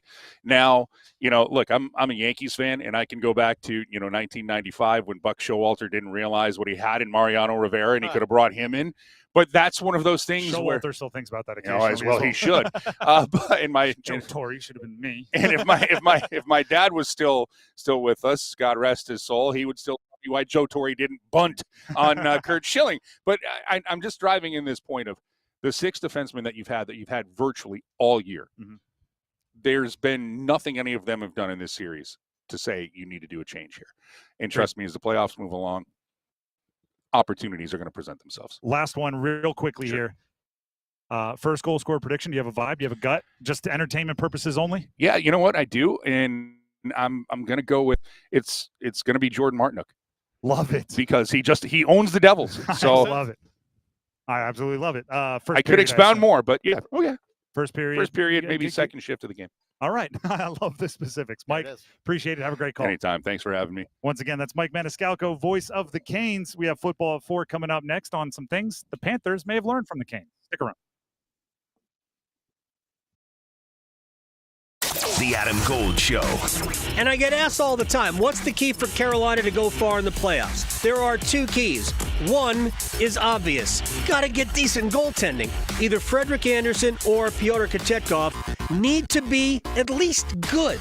But if you want to go far in the playoffs, Andrei Svechnikov has to be something resembling the player that got a $7.75 million contract. The Adam Gold Show, weekdays starting at noon on 99.9 The Fan. Are your monthly bills keeping you up at night, wondering how you got so behind? Hey, I'm Roger Moore, CEO of Loan Pronto. I get it. Life is expensive now. Insurance, groceries, cars. And then there's the credit card debt with those obscene interest rates. It's time to regain your financial freedom, and that's what we offer at Loan Pronto, using the power of the equity in your home. We have multiple ways to get you the cash you need, and most clients close in 2 weeks or less, and many don't even require an appraisal. And listen, rates have been plummeting recently. We just locked a homeowner in with an APR in the low 5s, saving her over $1,000 per month, and put $10,000 in her pocket. Life-changing money. Whether you're drowning in debt, have a nosebleed rate you got last year, need home improvements, or simply need cash in your pocket, we can help you accomplish this goal in record time. Call us today and get started with no hard credit pull, just a conversation. LoanPronto.com, 919-381-1760. LoanPronto.com. That's LoanPronto.com. Equal housing lender, NMLS 1661781, subject to lender approval, NMLSconsumeraccess.org. Looking for the perfect kitchen, bath, or flooring? At Home Outlet, we don't just promise the guaranteed lowest price, we back it up. Yeah, but how low are we talking? We'll beat any competitor's price by 10%. That's wow. But okay, what makes your store better? Funny you should ask. We're 100% employee owned. Everyone here has a stake in making your home projects affordable and stress-free. So I'm getting expert advice, unbeatable prices, and I'm supporting employees who actually care? Exactly. Why shop anywhere else? Home Outlet, kitchens, baths, floors, and more at the guaranteed lowest price. Visit us at homeoutlet.com today. Still getting around to that fix on your car? You got this. On eBay, you'll find millions of parts guaranteed to fit. Doesn't matter if it's a major engine repair or your first time swapping your windshield wipers. eBay has that part you need, ready to click perfectly into place for changes big and small.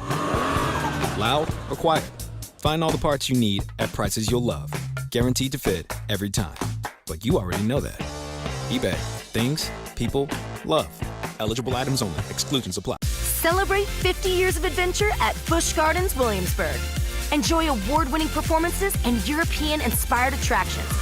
Feel the excitement of thrilling rides like the all-new Big Bad Wolf, The Wolf's Revenge, opening in May. And seasonal events like the Food and Wine Festival, where you can taste, sip, and savor more than 150 flavors from around the world, featuring over 80 new menu items. Only at the world's most beautiful theme park. Save up to 50% on tickets, fun cards, and memberships.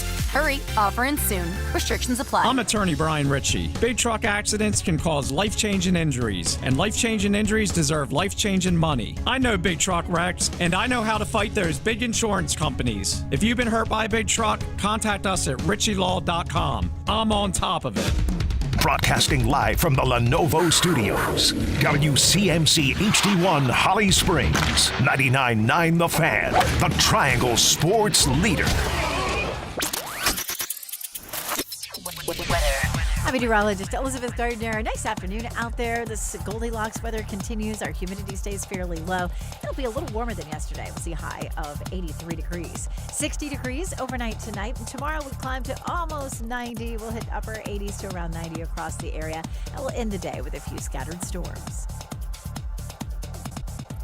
Weather update brought to you by Newcomb & Company, where your comfort is their business. Visit newcombandcompany.com.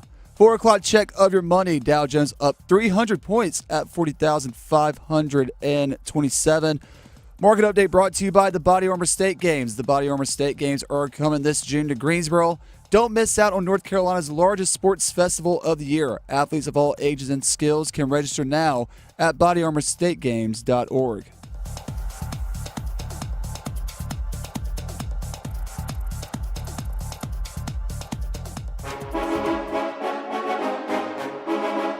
Let's move the chains.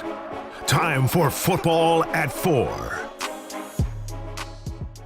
The Drive with Tim Donnelly, 99.9 The Fan, from live outside the Lenovo Center. The site for tonight's Game 5 between the Carolina Hurricanes and New Jersey Devils. The Canes lead their Stanley Cup playoffs first round series 3-1, which means Canes win, Devils go home. Yes. Well, they're going back to New Jersey after tonight anyway. The question is Carolina following them? Yeah, there's a difference between like going back to Jersey for Game 6 and going home. There's that. Yeah. I mean, it's going home is like wherever you come from, you're going back. Hey, book those tea times wherever you want to. Fishing charters, the whole deal. Yeah. Spa treatments. For them, probably quite a bit of injury rehab. But that's for another topic. I hear tubing's unbelievable. Right now, the Canes are knocking on the door of another year with a winning series in the postseason, which essentially becomes, since Tom Dundon took over, they've been winning at least a series every single year in the postseason, which is an incredible accomplishment. Tom Dundon being the owner that purchased the Canes at around the same time that David Tepper purchased the Panthers, which has given us a really fun kind of comparison to watch their journeys go in opposite directions, the Panthers and the Canes.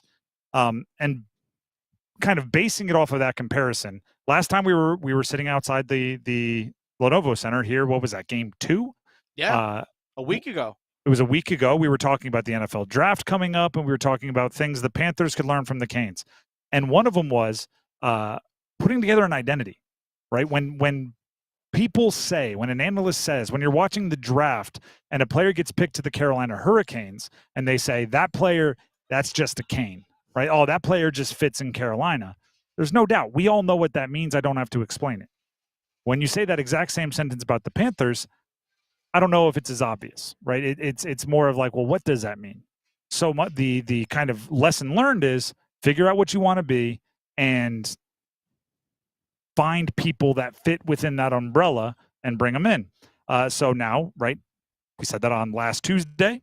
There was an entire NFL draft. There was entire NFL undrafted free agent signing period. Coming back on Tuesday, I wanted to revisit it to see if they learned their lesson. I actually think they're drafting for two different cultures. Okay.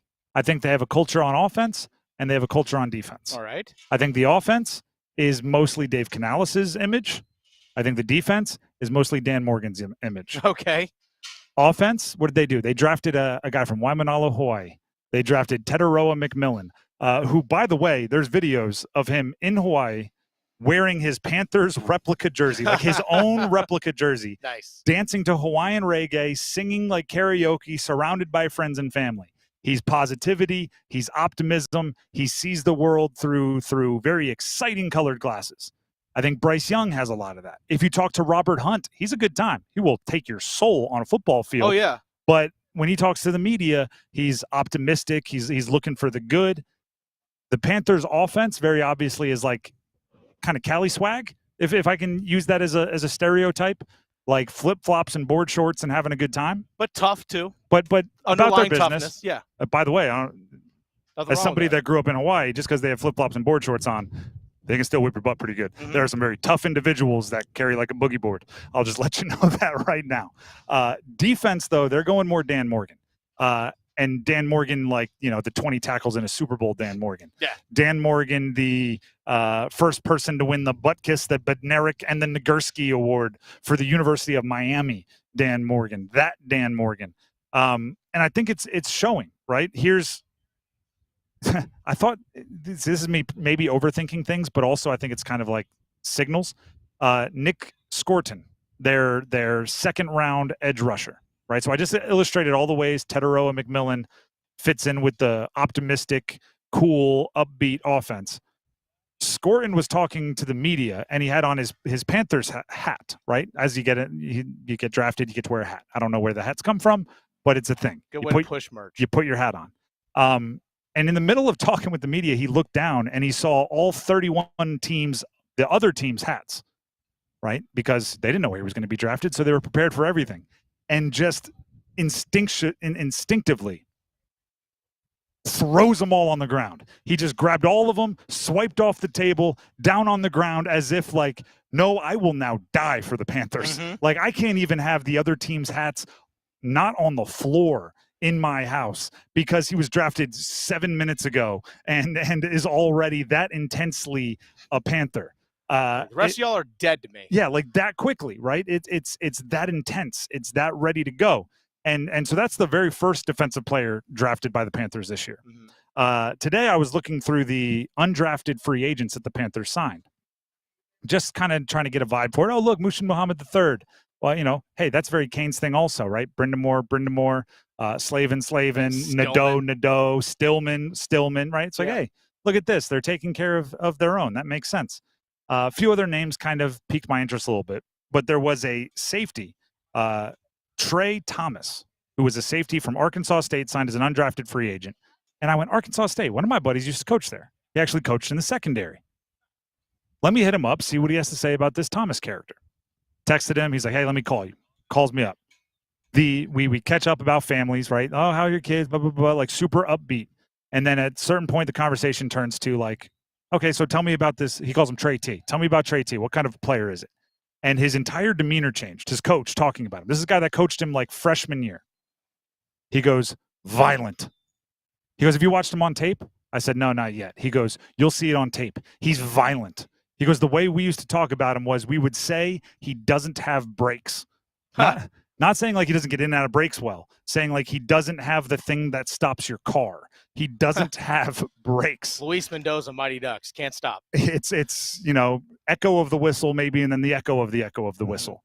And I wrote down the exact thing there. He said explosive, violent with emphasis.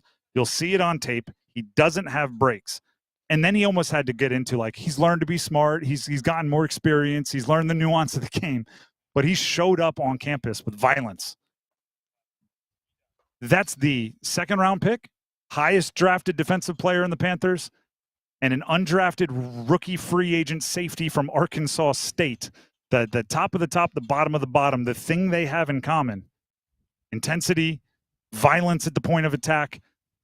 That's what they're trying to make that defense about. That's what they want their culture to be about. And then you also look at Lathan Ransom, the safety they drafted from Ohio State. Dude will take your head off if you watch him play. And also look at Bobby Brown that they signed this offseason, the big nose tackle from the LA Rams, who's a first and second down player, stuff with the run, but same type thing, violent hands in the middle of that defense. Exactly what they're going for. Ruthless aggression. It's the ruthless aggression era of the Carolina Panthers. And I'm actually, obviously, if you coach middle school football, you're just jacked up right now, right? You're physicality, be the hammer, not the nail. Like you're ready to roll. I'm interested to see how that plays out in the NFL, right? Because Trayvon Moehrig, the safety they brought out of free agency, much better known as a hitter, a tackler, a physical presence than he is for getting his hands on the football. Even guys like the corners, J.C. Horn, Michael Jackson, if there's a speed sweep coming their way, they are more than comfortable running up and making a tackle. I'm interested to see how that plays in modern NFL, where it seems like every year there's a new rule to take hitting further out of the game, right? If you had Moehrig and Ransom with some of these guys backing them up at safety in like 1997, you'd have a permanent reserved spot on Tom Jackson and Chris Berman's jacked up. Oh, yeah. And it would be highlights. Nowadays, all those hits, they're penalties. So you have to exude your physicality in a different way. It's very obvious, what Dan Morgan is trying to do defensively. You brought it up. He has a history in Seattle. It's Legion of Boom-esque, and not just the secondary, but that entire team was physical. He played on some of the best Panther defenses. If you look up those guys, the Julius Peppers of the world, they weren't soft, right? They were there. I actually just saw Cam Newton was talking about Julius Peppers, and he said there's just some dudes who, I'm paraphrasing, you just say, like, if he ever got mad, what are we going to do? I'm not stopping him. Like, what do we do if he ever wants to go do something and we want to try to stop him? We can't.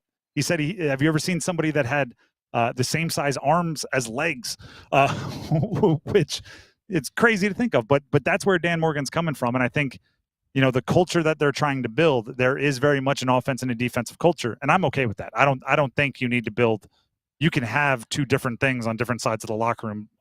Football's already kind of divided that way. So I think their draft showed it. And I'm looking forward to seeing how it plays out.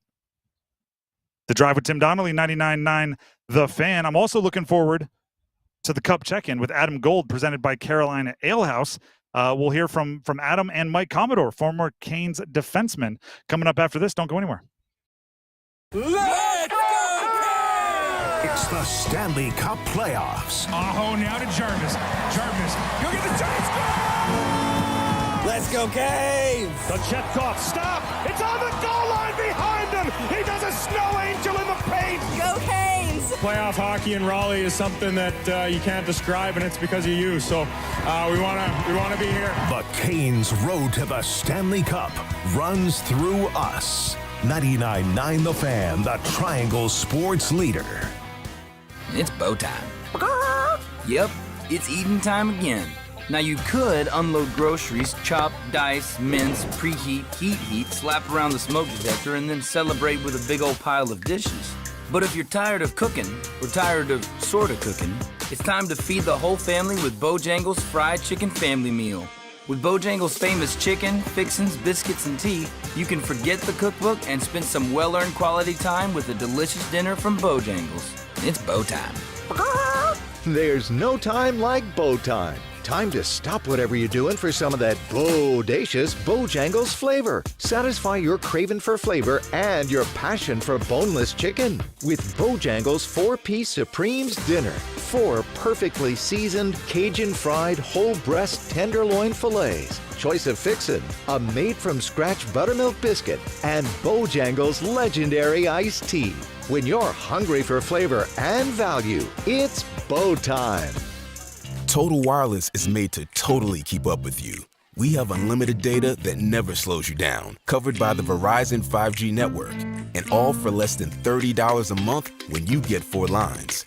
And the best part, we give you a free Samsung Galaxy A16 5G when you switch to the 5G Unlimited or 5G Plus Unlimited plan. Visit your local Total Wireless store today. Total Wireless, we're totally with you.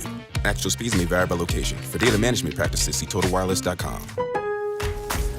Spring into deals with fresh savings at Lowe's. Right now, get 4 Stay Green or Premium 2 cubic foot mulch bags for just $10. Plus, get up to 35% off select major appliances and save $50 on every $500 you spend on select LG appliances. Shop in-store or online today. Lowe's, we help, you save. Valid through 4/30. Selection varies by location. While supplies last. See associate or Lowe's.com for more details or qualifying items. Excludes Alaska and Hawaii. John is in a hot tub on his vacation.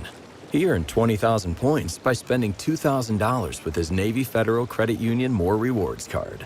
To be clear, you don't have to vacation in a hot tub to redeem this offer. But John did, because the bubbles make him happy. Right now, you can earn 20,000 points when you spend $2,000 in the first 90 days. Offer ends January 1st, 2026. Navy Federal Credit Union. Our members are the mission. Navy Federal is insured by NCUA. Visit NavyFederal.org for details. The sports calendar is heating up, and with ESPN Bet Sportsbook, you can go from checking news to stats to placing bets in a couple of taps. Stream games, bet live, and get exclusive offers when you link your ESPN account. Right now, you can get $100 in bonus bets when you make your first $10 wager. Download the ESPN Bet app and sign up with promo code USL to get started today. Must be 21 or older. Gambling problem? Call 1-800-GAMBLER. Terms and conditions apply. See app for details. Offer not available in New York. Now Aho across the ring for Jarvis, looking for a tip, they'll score! And Andrei Svechnikov has gone to beast mode, his second goal of the game, and Carolina is up 3-0, a power play goal.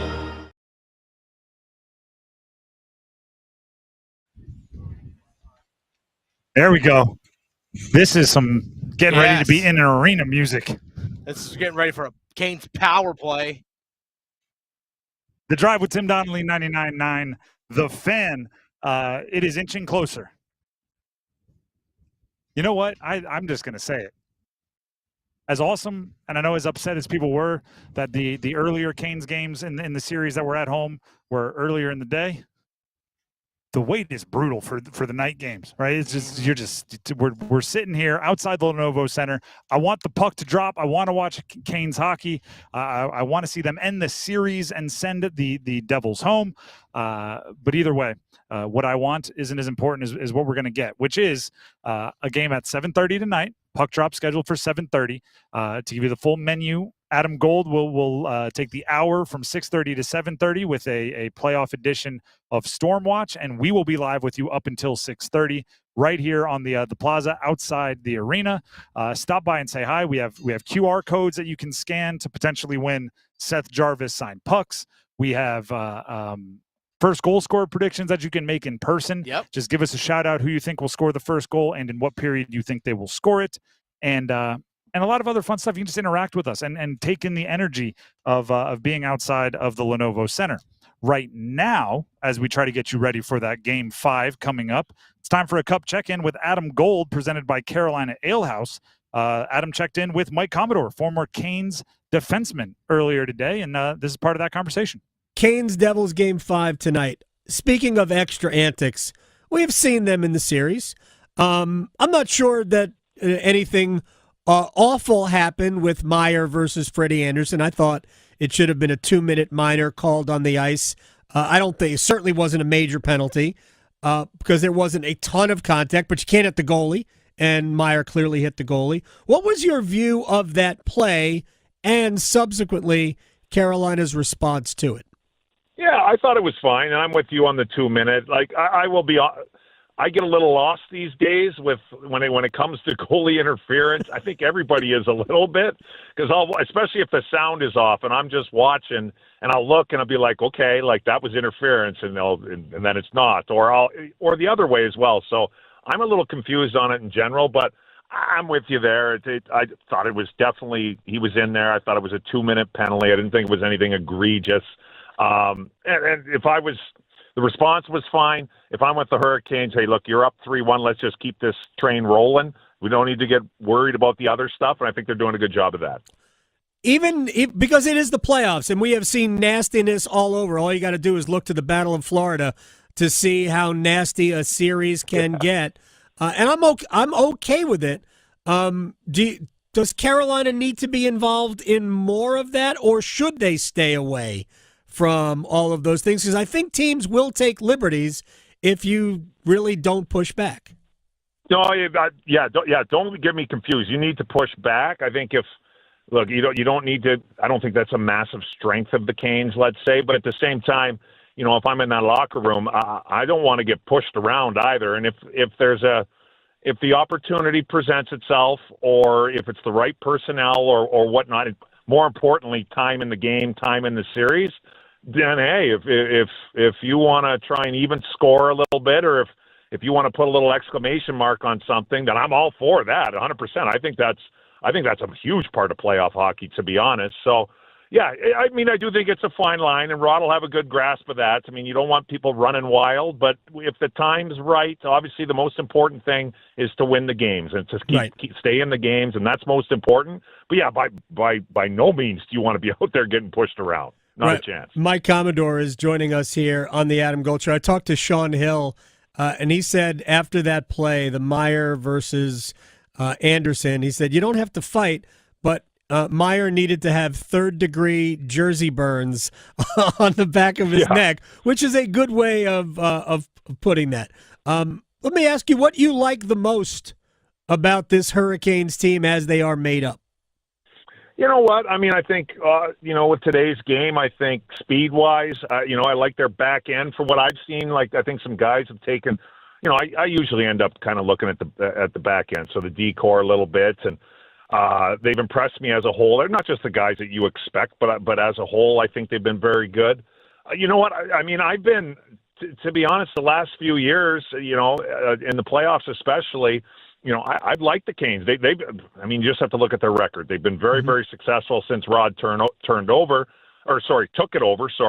The only thing I would say is just that it hasn't come out yet, and hopefully it doesn't. But it just, the last couple of years, I think they've just been a little susceptible. And I'm not blaming any one person, but you just can't have the weak goals. That's you get once in a while that happens, but you can't be having multiple goals go in from below the goal line, for example, which kind of happened the last couple of years. So, if they can tighten that up, which it looks like they are, and keep doing what they're doing, they look good to me. I think they can easily. I don't want to get ahead. It's game by game for sure, but I can get ahead of it now. I have nothing to do with it. So, I like them. I don't see any reason why they can't come out of the East. It's not going to be easy, but I don't see any reason why they can't. Thank you once again to Adam Gold for bringing us the Cup Check-In presented by Carolina Ale House. And today, thank you to Mike Commodore for being the person that Adam checked in with, former Canes defenseman there. Dennis. Yeah. We haven't talked a ton about this. But I do need a unwritten ruling, right? Because I hate unwritten rules. All sports, terrible.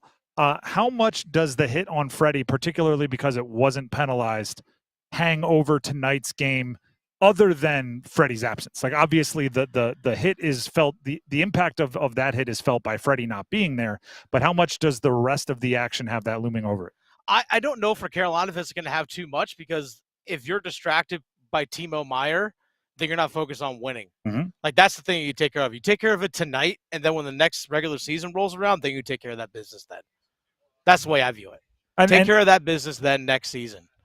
There was a little bit. If you're up 5-0, do what you want. And I don't know, I'm looking too far now, because there was a moment later in the game previous, the game 4, where it looked like Meyer kind of, gave himself up. When Chatfield was kind of bearing down on him, it looked like he was going to have to take a hit.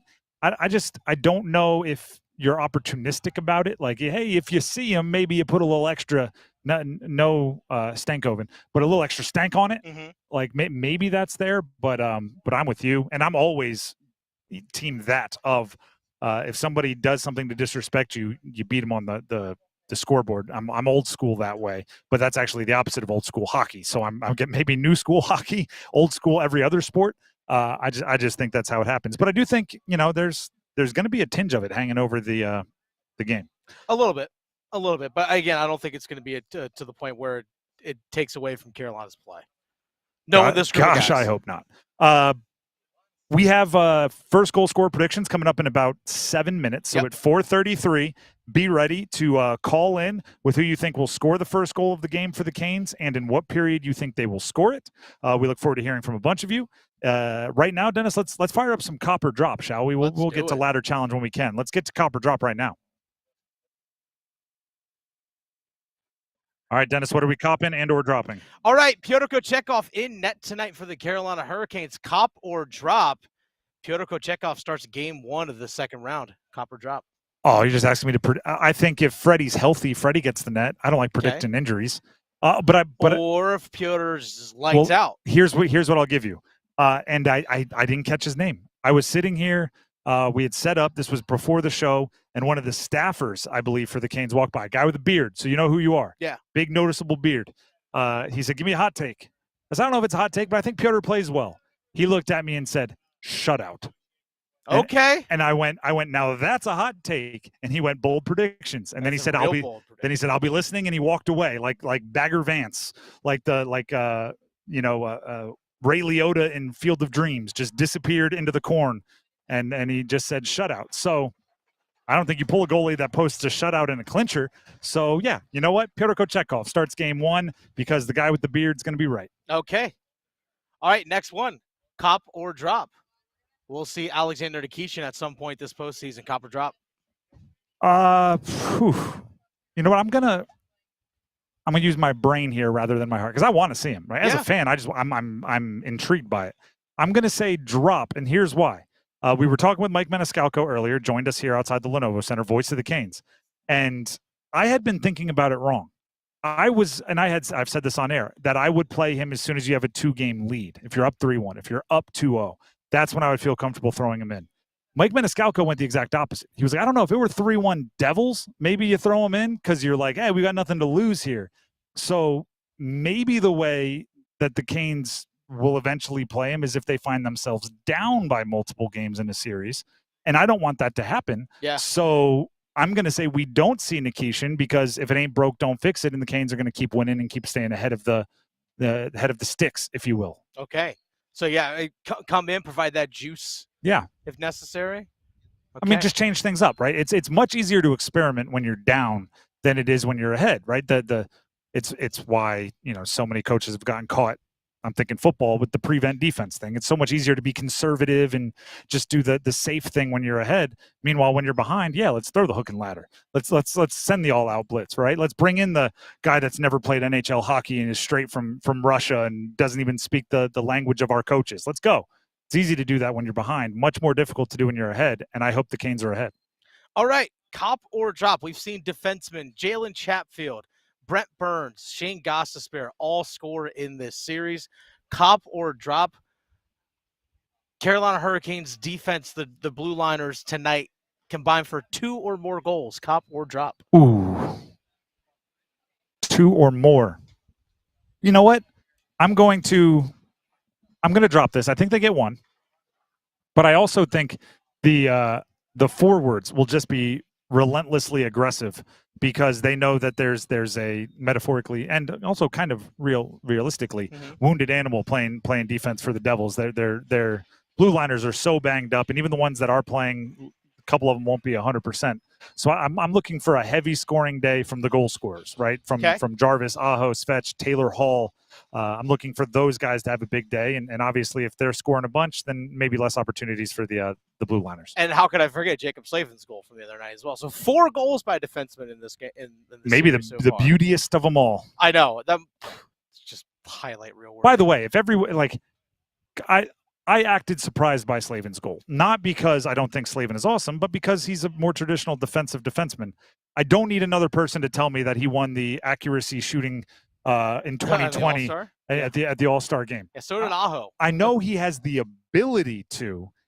He just doesn't do it that often, right? He sets up his teammates or he's focused on the opposite end of the ice. There's no doubt in my mind he can pinpoint his shot. It's fun to see because he doesn't do it that often. Although he is kind of he does pull it from that left side, really difficult angle more often than, goes in more often than it feels like it should. But that's because he's so good. That's not an easy shot. You have about a quarter of an inch of give there. But it's what you have to do when you pick the pocket so cleanly at center ice that you're so far ahead of your own teammates. Like there's no, like you can't center it. There's nobody there because they weren't expecting you to cleanly pick a pocket at center ice. Let me cycle it to myself. Yeah, so it's you might as well put shot on goal, and then it's kind of like, let's see if I can put it in this mailbox in the top corner, and that's exactly what he did. All right, copper drop. Jackson Blake Mm. scores a goal tonight. First NHL postseason goal. Jackson Blake, cop or drop. He's been playing well. Playing very well. He's been playing well. Again, I'm going to go back to our conversation with Mike Maniscalco, voice of the Canes. That line is very much kind of being, and obviously these roles aren't hard and fast, but Blake's kind of the distributor. Svech has been the aggressive finisher. Aho doing a bit of both. I'll go, in lieu of a goal, I'll go 2 assists for Blakers, as they call them. Oh, so you're dropping that he scores a goal tonight. Yes, but I am putting my own copper drop in, or I'll send copper drop to you. Over 1.5 assists for Jackson Blake. I'm going to go under. I think he goes 1-1 today. Okay, so you think he gets the goal. So we're both at 2 points. That's fair. All right. I want Svech to keep rolling. I want him to average like 1.25 a game. I know, as you and I both. All right, last one here. Cop or drop. The only 2 players that have played all the games in the series. I'm excluding Mark Jankowski since he's only played 1 game in this series so far. Jordan Staal, William Carrier, the only players for the Canes to not register a point so far. Cop or drop. Staal and Carrier get on the score sheet tonight. Cop or drop. Both of them? Or, yes. Okay. Both. I think Staal for sure because he's skating with Jarvis. At least that's what we saw at morning skate. And I expect Jarvis to finish, which, there's a good chance with Staal on the ice, he'll be involved in the assist. Carrier skating with Kotkaniemi and Hall. Kotkaniemi hasn't been as great recently, although I am a big fan of Taylor Hall. Even when the production isn't there, I think he brings some juice. I'm assigning a lot of points here. I have 2 for Blake. I already said a bunch for Aho, Jarvis, and Svech. Yeah, no. I'm putting a lot of points. This is gonna have to be like an 8-goal game in order for me to. That's okay. Yeah, so you know what? I'm copping. I'm not gonna be a Debbie Downer. I'm copping. Carrier gets. You know what? Carrier gets a goal. I'm for it. Staal gets the assist. Carrier gets a goal. I'm a big fan of his. Is it the first goal? Well, that's the question you need to answer. Let's open up the phone lines, shall we? First goal scorer prediction time. 919-860-5326. Call in now with who you think will score the first goal of the game for the Canes and in what period you think they will score it. 919-860-5326. If you're one of the 3 official contestants that we take on air and you make your prediction on air, you can win the ultimate sim racing experience at Apex Racing Lab.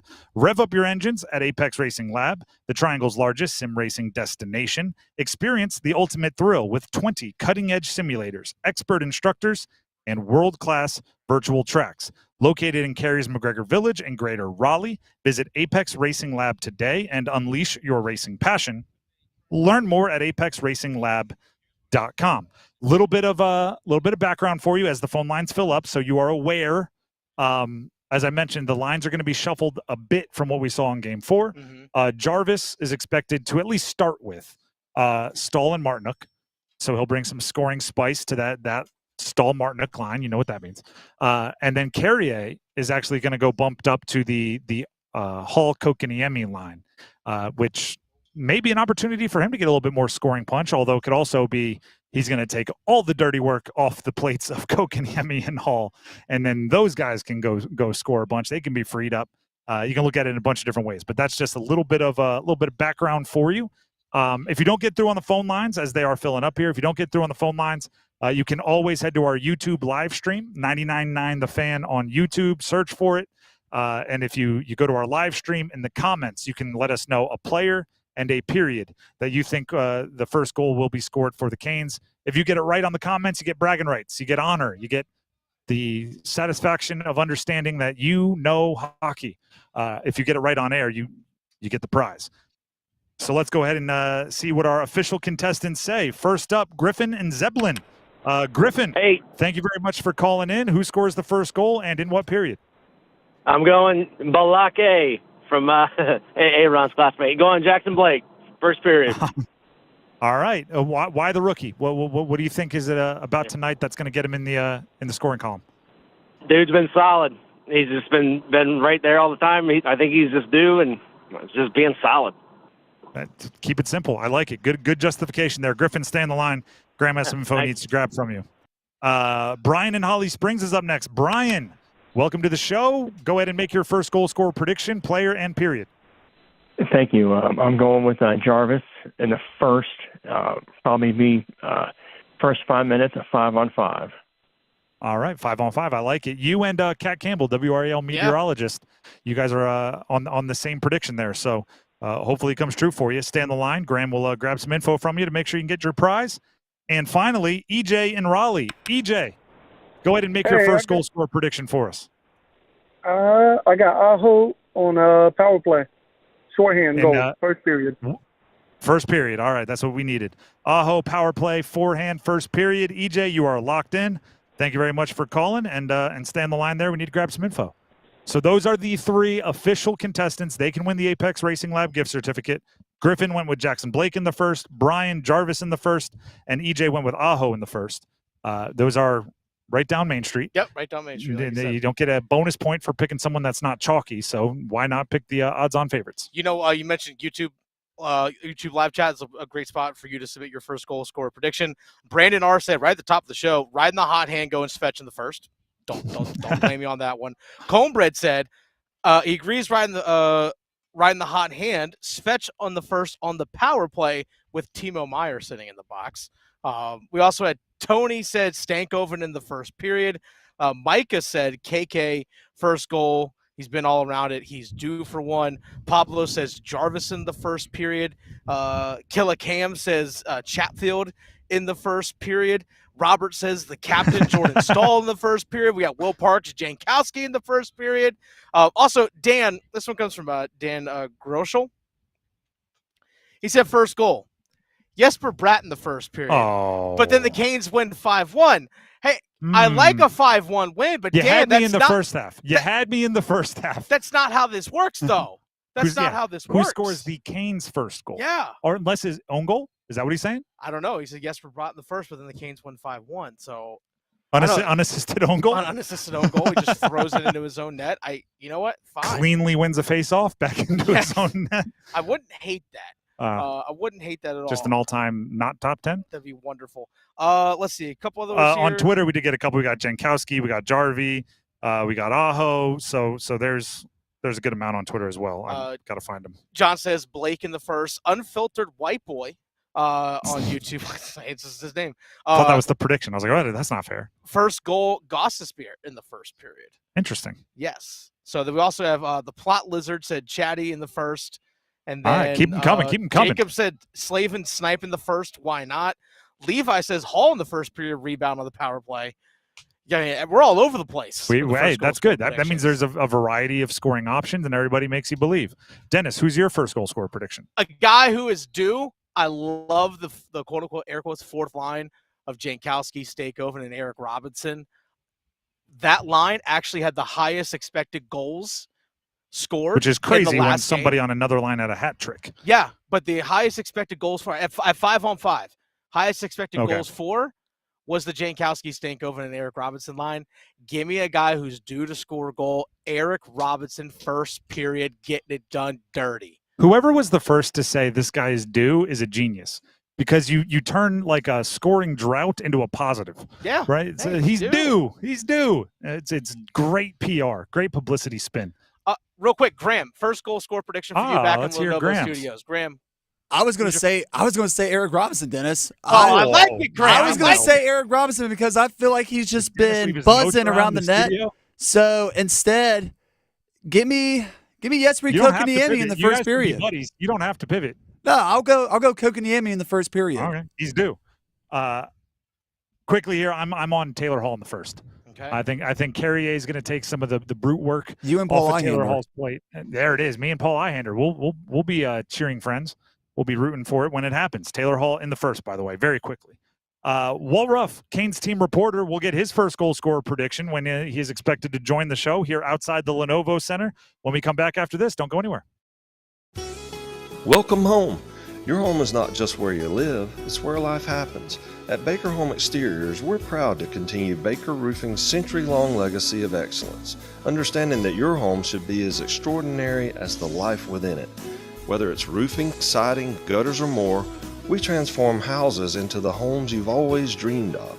Visit BakerHomeExteriors.com and let's build something beautiful together. That's BakerHomeExteriors.com.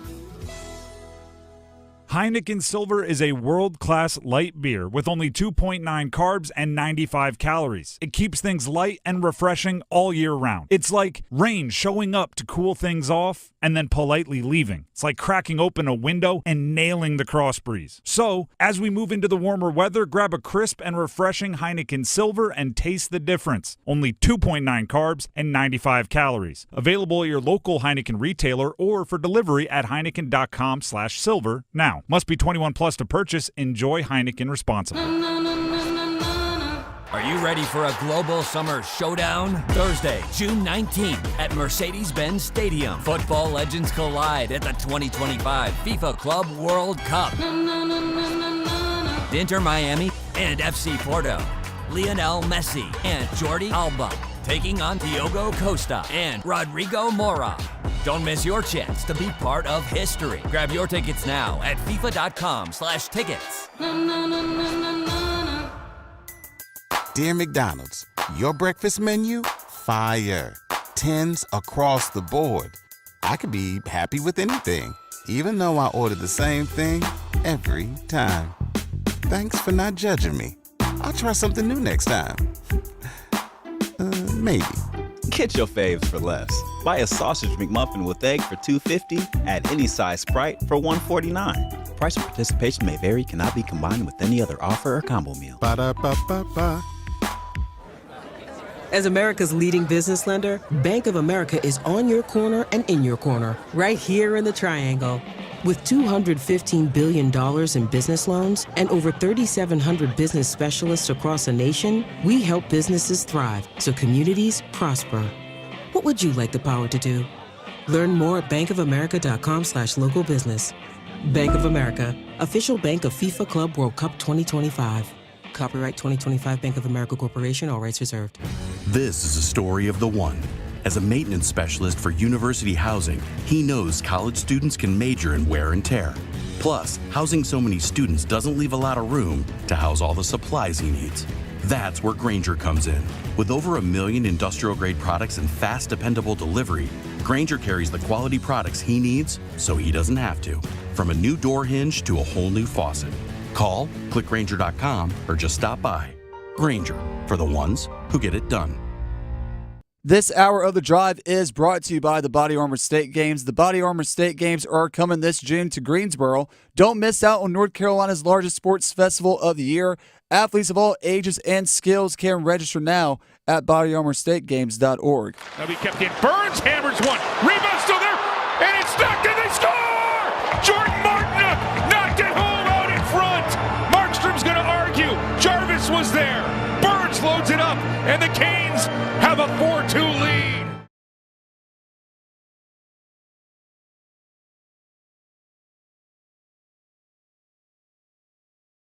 With Tim Donnelly, 99.9 The Fan.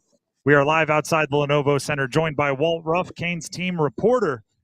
Before we get to Walt and the insight into tonight's Game 5 for the Canes against the Devils, I want you all to know you can win a pair of tickets to NCFC as they take on Charlotte FC at WakeMed Soccer Park on May 6th. Just text BALL, B-A-L-L, to 919-860-5326. You'll be entered to win a pair of tickets.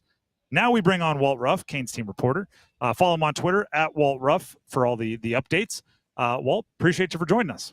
Thanks for having me, guys. Appreciate it. John Cena's theme music. Shout out to Graham on the truck on that one. My goodness. Does that mean I have to turn heel? Do I have to? Yes. You are wearing our black guy for the segment. I do think maybe a little edge today would be nice. A little Killer Instinct. Right. Little send them home. Works for me. I can give you some of that.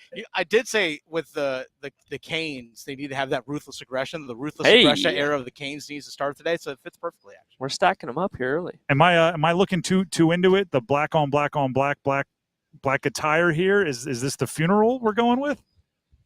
You can make your own assumptions. All right. Well, you're also wearing a black T-shirt and black shorts. Yes. But the red logos and everything make it seem a little less funeral-y. That's fair. But still, Walt's joining us. It is a closeout game, which is what I'm getting at here. Game 4, a win for the Canes. I'm gonna hit you with the same thing we hit you with last time you joined us outside the Lenovo Center, which is last game was obviously a really fun win. A lot of cool stuff. There were hat tricks. There were slaving goals. It was all a really fun day. But what did you not like? What do you think needs to be improved from game 4 to game 5? Wow. Things obviously went sideways when Frederik Andersen went down, right? Home crowd got into it a little bit more, and I think that to an extent the Canes went into hang-on mode. But you throw a guy in cold, you kind of have to, right? You got the early lead. That's what Rod Brindamore focused a lot on. He said, we got out to the 3-0 lead. That's what allowed us to kind of, maybe think a little bit more defensively in the back half of that game. They certainly don't want to be on the back foot tonight. You're going to try and come out the same way that you came out in game 4 in game 5. I know that it's a different goaltender in the crease, but if you can establish a 3-0 lead with this guy in the crease, you're going to be sitting just as pretty.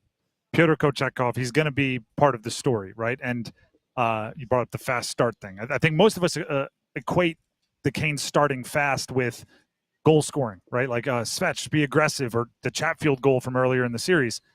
How important is it they get off to a good defensive hot start where, you never hope for it, but maybe Pyotr makes a tough save early on, something there just to get his confidence going. Yeah, definitely. That's a great point, because you would have to think New Jersey's going to want to come out of the gate hot and try and test Kochetkov as much as possible, right? He's been taken out of his rhythm. He'd been all season long. It was every other game pretty much when he was healthy, when he was good to go. And Rod Brindamore's talked a lot about he has an ability to maybe not need a rhythm. Like there were times where he missed a segment of games due to injury. He comes back and he looks like he didn't miss any time at all. But I do think that New Jersey's going to try and come out hot tonight. You're right. I think about the game earlier in the series where the Canes outshot New Jersey 17-4 in the first period. I think if you could draw something up like that, you would take it 10 times out of 10.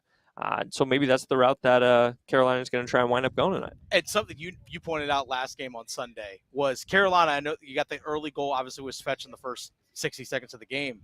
But those early shifts were the identity of the team, the forecheck, constantly controlling the puck in the offensive zone. It's that as well. Like those kinds of shifts early build as much for that team just as much as a goal does. Exactly, because that crowd Sunday in New Jersey, give them credit. That was rocking. First shift, they were ready to go at the Prudential Center. But to your point, Dennis, you get kind of a greasy, harmless-looking goal, take them right out of it. It doesn't matter how. It doesn't have to be this flashy, fancy play. You get one in the back of your net, that building's going to be a whole lot quieter.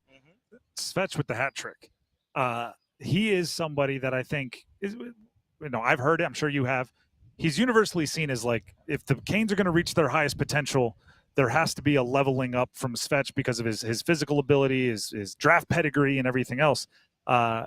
Have we seen that in this series? It's like, knock on wood, throw salt over your shoulder. It seems like Svech is doing some of the things that we've been clamoring for. Yeah, you're absolutely right, because in addition to the hat trick on Sunday, he's had this mini ongoing feud with Devils goaltender Jacob Markstrom, right? There just seems to be some gamesmanship going on there. And I was laughing audibly in the press box during, I believe it was either Sunday or Friday in Newark, where Svech, during a whistle, is faking Timo Meyer's, the whipping of his head motion. The one broadcast caught it. He's got to be involved. He said after game 4, I love those dirty physical moments. And if you can get him kind of being an agitator and a pest, and he's scoring too, I mean, that's all you can ask for from Andrei Svechnikov. Are you a fan of the cinematic classic Happy Gilmore? Sure. Okay. There is a part where there's a heckler heckling Happy. Yeah. And then Happy ends up getting into a fight with Bob Barker because he's frustrated. And Shooter's like, no, this is perfect. He got mad at you, and he hit Bob Barker. This is great. Part of me was like, Markstrom keeps getting mad at Svech, and then he hits glass, or then he hits the ref, and then he hits someone else. I'm going, this is perfect. Svech doesn't even have to, take the impact after upsetting Markstrom. It's a really weird rivalry. But whatever it takes to get Svech going, right? If he's we pointed out earlier, he not only had the hat trick, he also had 6 hits. Like if he's playing physical Svech hockey, I think this gives the team another level. I'm so glad you brought that up, because I think there was some concern after Frederik Andersen went out of the game on Sunday was how do the Canes respond? And we know now it was with composure, but there were a couple minutes where it's like, the next time he gets on the ice, is he going to do something dumb? Is he going to take a penalty? I mean, listen, we have to call a spade a spade. We've seen him do that before at very inopportune times. But when you can keep him level-headed within the lines, not in the box, that's obviously the better version of Andrei Svechnikov. Walt Ruff, Canes team reporter, joining us here outside the Lenovo Center ahead of Game 5 coming up in a couple hours here on 99.9 The Fan. We all have our favorite Rod quotes, like the Rodisms, Rod sayings. We got a variation of one of my favorites, which was your best players need to be your best players. I prefer the offshoot of your top guys need to be top guys. There you go. Yeah. In a closeout game, how important is it that we are noticing Aho, Jarvis, the guys that are, top of the billing, their faces are up on the building right next to us? How important is it that they have a good game? Well, I think two things are true here. You're right. You would love to see them engaged. But, and not to look too far down the line here, should the Canes get through this one tonight, let's early look back on the start to the series. Game 1, Logan Stankoven, 2 goals. Jordan Martinook, 2 points in Game 2. Game 3, Martinook against the Devils, absolutely a top guy. He's a top guy. He is a top guy, culture-wise, regardless. Yeah. But production-wise, against the Devils, he is also a top guy. Exactly. And then the hat trick from Andrei Svechnikov in Game 4. So if you can get to the end of the series without saying, hey, we didn't need Sebastian Aho, Seth Jarvis, or Jackson Blake to carry us through the series, I think that's massive. But you're right. I think at the end of the day, everyone would rather see them involved than maybe stash them. But you're going to need that depth scoring over the course of the playoffs. Because if you're going to go for a cup run, you're playing 20 to 25 games most likely. A guy like an Aho isn't going to go on a 20, 25 game point streak. I mean, unless you're going to do it, obviously. But it's unrealistic to expect that even from the best players in the entire world. So you have to have the depth scoring. I think it's got to be comforting knowing, like, hey, our depth guys, air quotes, our defensemen, whether it's Chatfield or Gostisbehere, whomever it might be, those guys scored. Oh, and then now Aho's finding the net, and then now Svech is finding the net. Like, you're going to have those depth guys carry you at some point. Spot on. Yeah. Does it change anything? And it could be gamesmanship, right? I'm open to that. But Brett Pesce, Siegenthaler not skating this morning, the game time decisions, already a banged up blue line. Do you change anything, sensing vulnerability or less than 100% from even the healthy guys that they do have on defense? No, I think that's where you lean on Rod Brindamore's mindset of we're focused on what we're doing, right? I mean, the Devils, are going to find ways to have able bodies on the blue line. I don't know if I recall ever seeing anything like this with the potential of them having 5 of their starting 6 defensemen out on the blue line. It's just absurd. You got to think that Brett Pesce is somewhat banged up. There were a couple morning skates and practice days earlier in the series where he didn't take part. Siegenthaler, I don't want to say they rushed back, but he wasn't set to be back this early. He plays in games 3 and 4, but you knew he wasn't going to be 100%. So I certainly think that Carolina will try and take advantage of guys who, maybe a week or 2 ago were playing in the American League, and now all of a sudden you're playing in a win or go home situation for New Jersey that it's a tough spot to be thrown into, and I think that the veteran Carolina Hurricanes will try and capitalize in certain ways on that. Well, you know what we do here during our pregame show. We ask for first goal score predictions. I need a player and a period that you think the first goal for the Canes will be scored. And if you feel so inclined, give us some details. What's the setup, the situation, however detailed as you want to get. We love facts. Well, before Game 2, I was wrong because I had picked Dmitry Orlov. I thought that Jalen Chatfield started off in Game 1. I went with his D partner for Game 2. But I'd like to think of myself as a loyal man, so I'm going to stick with Dmitry Orlov. Okay. I'm going to stick with the first period. I think the start is incredibly important tonight. I think if you can step on them early and take them out of it, I think it's going to completely change the complex of the rest of the game. I love to see a Dmitry Orlov booming slap shot. It's got to get on net, though. It's so hard, but it does a lot better when it finds the net as opposed to the end wall. So that is where I'm going to go with my first goal prediction for tonight. I mean, seemingly everyone else on the blue line has scored. But why not? Yeah. Why not get Orlov involved, right? Slavin with the beauty. We talked about Chatfield. Burns got. Whatever that was, it counts, right? They didn't think it was his, but it was. So big blue liner scoring game. Yeah, big defenseman opportunity. Yeah. I mean, why not, right? We talked Stankoven Game 1, Martinook Game 2, Svechnikov Game 4. I think we could see another. I don't want to call it unlikely situation, but we've seen this team for how many years? 2-3 years ago, it felt like the defense was doing all the scoring, right? Actually. So I'd love to see them have a big night tonight. Hey, Sean Walker's getting power play time now. Yeah, exactly. Great call. Could be him. Do you want to change your pick, Dennis? No. You already made yours. I'm still You went going with Eric Robinson. Robinson. Yeah. I'm still going Nice. Eric Robinson. I think he is due for a goal. And also, if you look at this, I thought his line Walt was just talked you out of it right no, there. no, he didn't. But you look at that line with Robinson, Jankowski, and Stankoven last game. They actually, 5-on-5, had the most expected goals out of all the Kalen forward groups on 5-on-5 situations. To me, Robinson's just due for one. Yeah. So, he's my first goal scorer tonight. That was a great shift they had in the first period. know. I mean, my goodness, they had him sewn in their own end for a minute 45. Second guest to reference that exact shift. You Yeah. and Mike Maniscalco both on that exact same shift. It was Games noticeable. hockey. It was noticeable. He went Martin, Mike Maniscalco did. Tim, you went Taylor with Hall. Taylor Hall first. Nice. Both good picks. And there's really not a bad pick. It's like the Lenovo Center. Not a bad seat in the house. No. Not a bad pick on the Oh, roster. this place is going to be electric tonight. It's going to be really fun. Walt, as always, appreciate it. Thanks, Tim. We'll keep reading Dennis. along. That is Canes team reporter Walt Ruff. Follow him on Twitter at Walt Ruff. That's simple for all of his coverage. We have the starting five coming up next, the latest on the goalie situation and more. Stick around.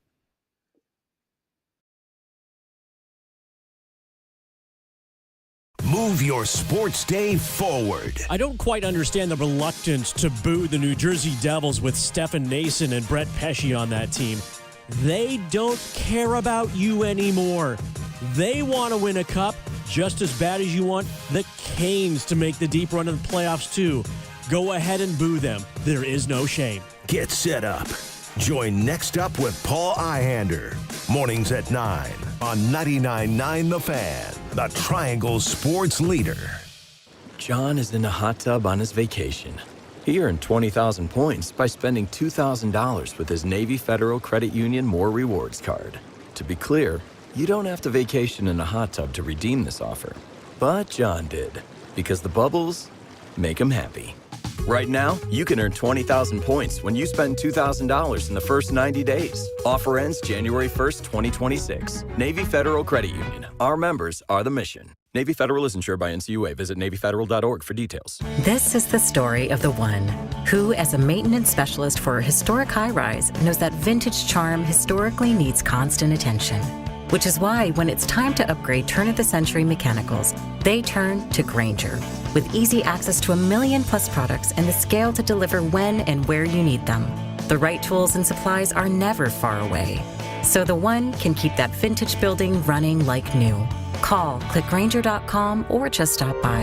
Grainger, for the ones who get it done. Hear that? That's the sound of digital instants from the North Carolina Education Lottery. With instant wins, progressive jackpots, and bonus games right from your phone. It's nonstop chances to win like you've never seen or heard before. Oh, yeah! Big money! Visit nclottery.com to get in on the action. Must be 18 to play. See prize and odds charts at nclottery.com/digital-instants for details. Problem gambling helpline 877-718-5543. Breaking news, and this one is almost unbelievable. Yeah, it's all about new customers at Bet365 because they get $150 in bonus bets when they bet $5, win or lose. And even better, bonus bets can be used on the spread, totals, and player props. There you have it. Bet $5 to get $150 in bonus bets, win or lose. And see why? It's never ordinary at Bet365. 21 plus only. Must be physically located in North Carolina. Gambling problem? Call 1-877-718-5543 or visit morethanagame.nc.gov. T&Cs apply. The golf season is here. Time to upgrade your game. Head to Global Golf and explore Carolina's largest selection of pre-owned golf clubs. Whether you're just starting out or a seasoned player, our expert staff will get you fit. Are you ready to trade in your current clubs? Global Golf makes it easy to trade in your previously played equipment and upgrade to your next set of clubs. Visit Global Golf today, located on 7320 ACC Boulevard, North Raleigh. Global Golf, home of the best deals in golf. I'm attorney Brian Ritchie. Workers' comp can be tricky, but my law firm will be on top of all the complicated paperwork and sneaky deadlines so that all of your I's are dotted and T's are crossed. If you've been hurt on the job, I'm on top of it. Contact us at ritchielaw.com. Broadcasting live from the Lenovo Studios. WCMC HD1 Holly Springs. 99.9 The Fan. The Triangle Sports Leader. Good afternoon, everyone. I'm WRL meteorologist Mike Mays. It was a warmer afternoon. It will be a warmer night, 62 the low, and 3 hot days ahead, 90 for our high on Wednesday. About a 30% chance for an afternoon storm, 40 to 50% chance for evening storms. Weather update brought to you by Newcomb & Company, where your comfort is their business. Visit newcombandcompany.com. 5 o'clock check of your money. Dow Jones closes the day up 300 points at 40,527. This hour of the drive is brought to you by the Body Armor State Games. The Body Armor State Games are coming this June to Greensboro. Don't miss out on North Carolina's largest sports festival of the year. Athletes of all ages and skills can register now at bodyarmorstategames.org.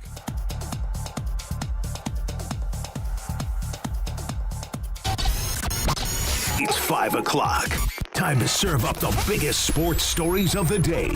Here comes your starting 5. The Drive with Tim Donnelly here on 99.9 The Fan. It is time for the starting 5. But first, if you hear some ruckus in the background, if you hear some, dare I say, chaos in the background, it's because Dennis and I are live outside the Lenovo Center, where the Canes are getting ready for Game 5 against the Devils. Canes lead the series 3-0, which means tonight is an elimination opportunity. The Canes can end the Devils' season with a win tonight. And as we're outside the Lenovo Center with a puck drop at 7:30, I expect the energy to just rise and rise and rise from this point forward all the way till puck drop. Yeah, the parking lot behind us is starting to fill in behind the trees. So, yeah, you see tailgaters off in the distance, and even, like, around the corner of Lenovo from where we're sitting at the plaza, already seeing tents, even, like, way in front of us as well. Bunch of tents, bunch of people tailgating. Some people actually been out here almost as long as we have, Tim. Absolutely. And I'll give one piece of advice if you're still making your way, you're getting ready to set up.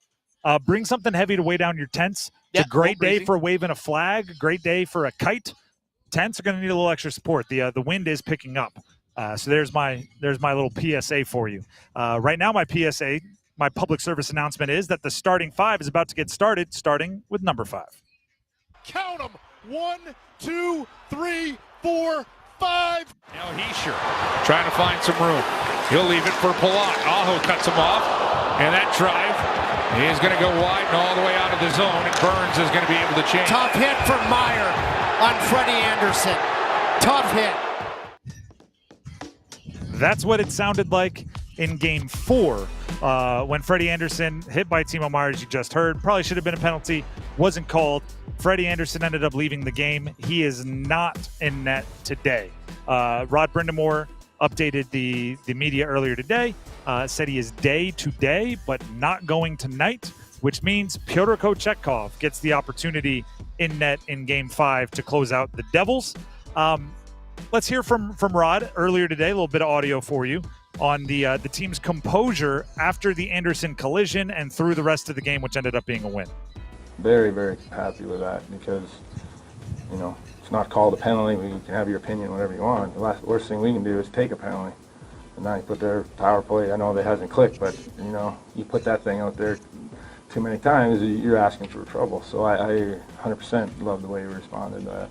That's almost a worst-case scenario because the crowd, because the penalty gets taken off the board, now the crowd's in the game. Yeah, listen, that flipped the game a little bit for sure. I think they got not right away, very shortly after that scored, and now they're right back in the game. So, I liked how we at least responded. That we didn't get off our game too bad, and kind of, I don't say shut it down, but we didn't give up a ton after that, and that's the key.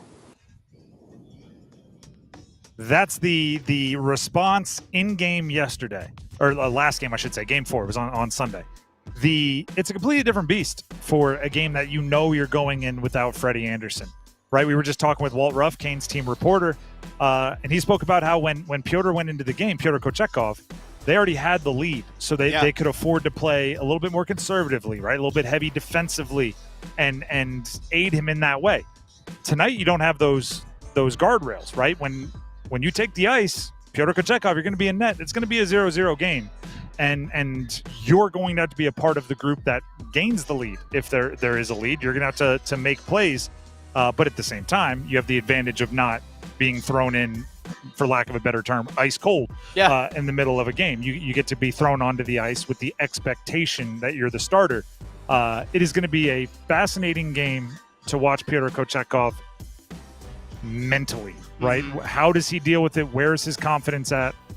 If you look at his regular season, there's almost 2 Pyotr Kochetkov seasons. We like pre-LA Kings game where he gave up 7 goals and post-LA Kings game when he gave up 7 goals, which does make me think some of the goal allowed numbers have something to do with confidence. And he's had a nice reset, hasn't been on the ice in a while, went in, played well in game 4. If his confidence is back, we know what the ceiling is for Pyotr Kochetkov. He can be as good, if not better, than Freddie's been when he's really on.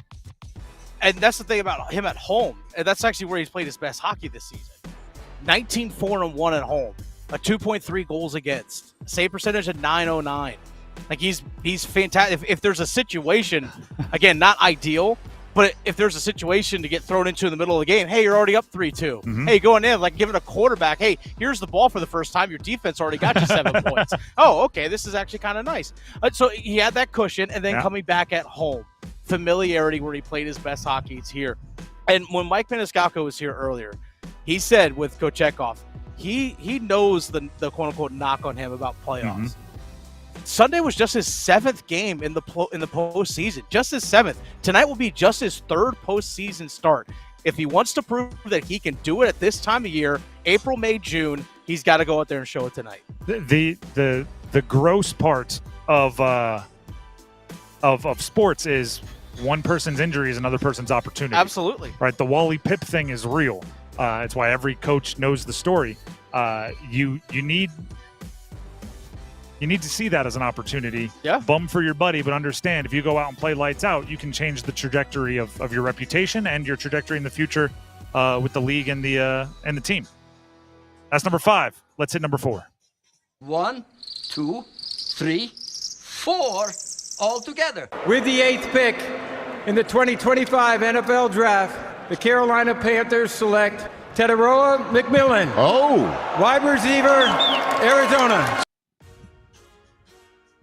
That is what it sounded like when the Canes, or sorry, not Canes, I got Canes on the mind. Them too. When the Panthers made their first round selection on Thursday night of Tedoroa McMillan, wide receiver from Arizona. Then they go Thursday or Friday with the 2nd and 3rd round, Saturday with the 4th, 5th, 6th, and 7th round. And then there's this other group, the undrafted free agents. Never know what you're going to find, though. I'm going to give the same speech I give to the walk-ons every year, right? On signing day, I give a speech because I was a walk-on about how it's not about having all of the buzz on signing day. It's about having all of the buzz on senior day. I think it's more about, it doesn't matter how much buzz you have on draft day, although in the pros, there's a cash part to consider. A little bit. It's not about having all the buzz on draft day. It's about having all the buzz on retirement day, like being able to retire on your own terms or being able to retire as a beloved member of a team for the fan base. There are some names. Now, it's always a long shot, right? People use this in the fantasy sports world where like Bucky Irving last year went from mid-round draft pick to, really good running back with Tampa Bay. It's like, no, don't ask who's going to be this year's Bucky Irving. Bucky Irving's a one of one. Somebody like Jalen Coker last year, going from undrafted rookie free agent to out there on like 2 wide receiver sets during certain games for the Carolina Panthers, catching 80-yard touchdowns, having a really impactful season. That doesn't happen often. So it is tough to look at an undrafted free agent class and say, all right, who's this year's Jalen Coker? As if they like contributors pop out of the undrafted free agent class every year. But it is fun to say, like, there's potential here, right? I don't think it's crazy to say somebody whose name is literally Mushin Muhammad might end up being somebody with some potential for the Carolina Panthers. Because Mushin Muhammad III is one of the undrafted free agents that is joining the Carolina Panthers, at least for the offseason. I also think it's just good to keep family, right? Give those opportunities. A kicker was brought in. Yes, they need that. Kickers can immediately become... Absolutely. I saw the Ravens drafted a kicker, which obviously came with all of the hoopla about what that says about Justin Tucker. But the craziest part about it was they said this on the draft broadcast. It's the first time the Ravens have ever drafted a kicker. they've had great kickers as long as I've been alive. They always have a solid special teams unit, and they've never drafted one. So you don't have to go draft a kicker to get a good kicker.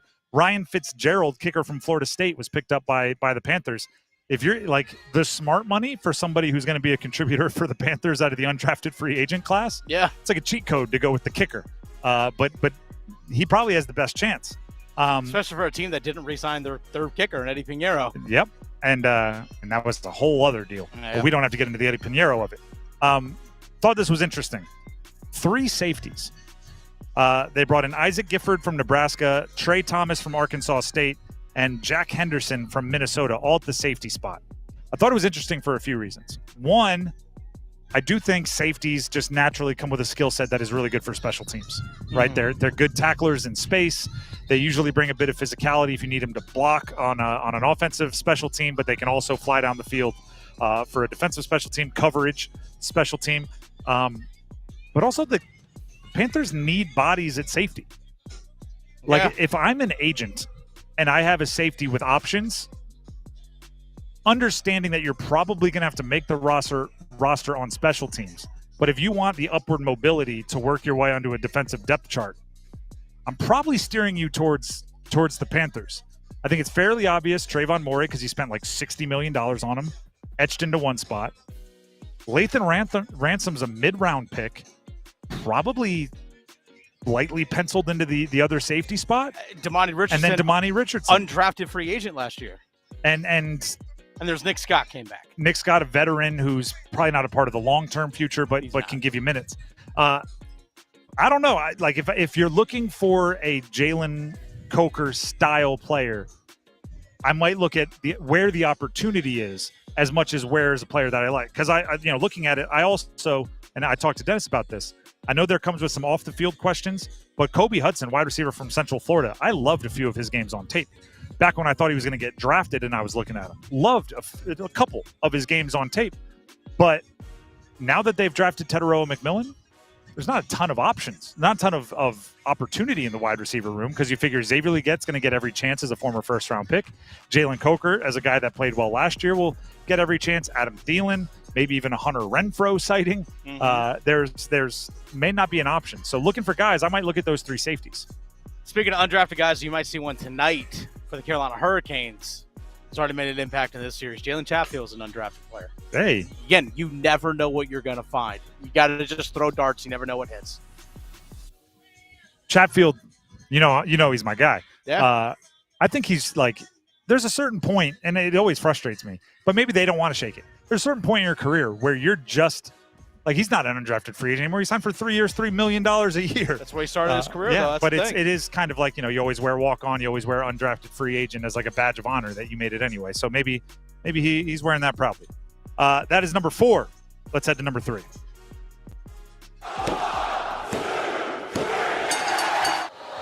Ola Joseph lobs it back up top, stolen by Cooper. A race to the other end, get ready for the show! A reverse pull-up! My goodness! And the lead grows to 26, and Cal wants a timeout. Duke ended up getting a transfer player for their basketball team within the last 24 hours. It is Cedric Coward, comes from Washington State. Hey, appreciate the guy that just came by and said he listens. We're going to get a first goal scorer prediction from him real quick.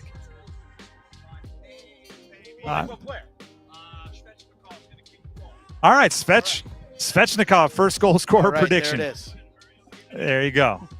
Keep the hat trick rolling. This guy's enjoying himself. Having a good time. Hey, you should be having a good time. Absolutely. It's playoff hockey.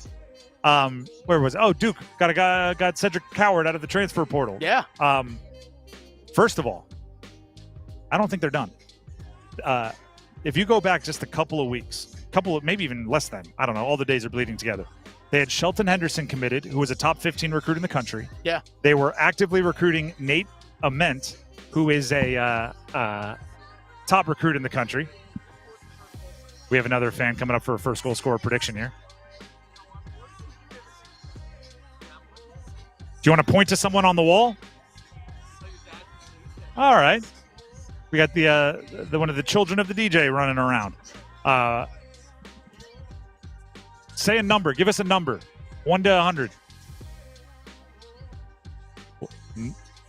99? All right, Gretzky. Who's up there? Is Roslovic? Roslovic's up there, right? He was he's not playing tonight. 96. All right. Well, either way, here's how. We're trying to get first goal score predictions here. Stahl. All right, this we need to keep it rolling. Duke got a transfer wing, 6'6" Cedric Coward, shooter, big time player. The point I was making about Shelton Andersen, Nate Ament, they were still in the mix for him. Tyrese Proctor hadn't yet declared pro. Yeah. Is they have money to spend. Yeah, they do. And significantly more than you would think Coward would need in NIL. So they still have metaphorical ammunition to go get more. That's the point I was trying to make. Because you're right, if you're in the mix for a 5-star, you have to be able to afford a 5-star. If that 5-star commits elsewhere, you now have that money that was earmarked for him that can go elsewhere. And in a transfer portal that still has a bunch of good players, I think there's more opportunities for them. Or who knows? I don't know. What do you do with the NIL money unspent? Do you put it in like a interest growing account and then save it for next year? I don't know where that money goes. I don't know enough about NIL collectives, but I'm sure they can do something with it. That's number 3. Let's hit number 2. Just the two of us. Doncic inside, puts it up and in. 45 for Doncic. And Doncic now 16 of 28 from the field. Luka Lunacy returns here to Dallas. Graham, I know you appreciate this. We're calling an audible, so appreciate the NBA highlights that were supposed to be NBA playoffs for this part. But NC State basketball got a commitment out of the transfer portal. Oh, did they? All right. Colt Langdon. Oh, yeah. Transfer out of From Butler. He's a Raleigh guy. Went to Millbrook High School. Yeah. That is exactly who it is. Yeah, came in. I think we officially heard that back on Friday last week, but they sent the press release out today that Colt Langdon's coming There back. you go. Did not play at Butler last year. Was on the team, didn't play. 6'7", 205-pound power forward. Former 3-star recruit. By the way, all-time leading scorer in Millbrook basketball history. Again, right here in Raleigh, which has produced a lot of really good talent. There you go. 6'7" scorers sounds good.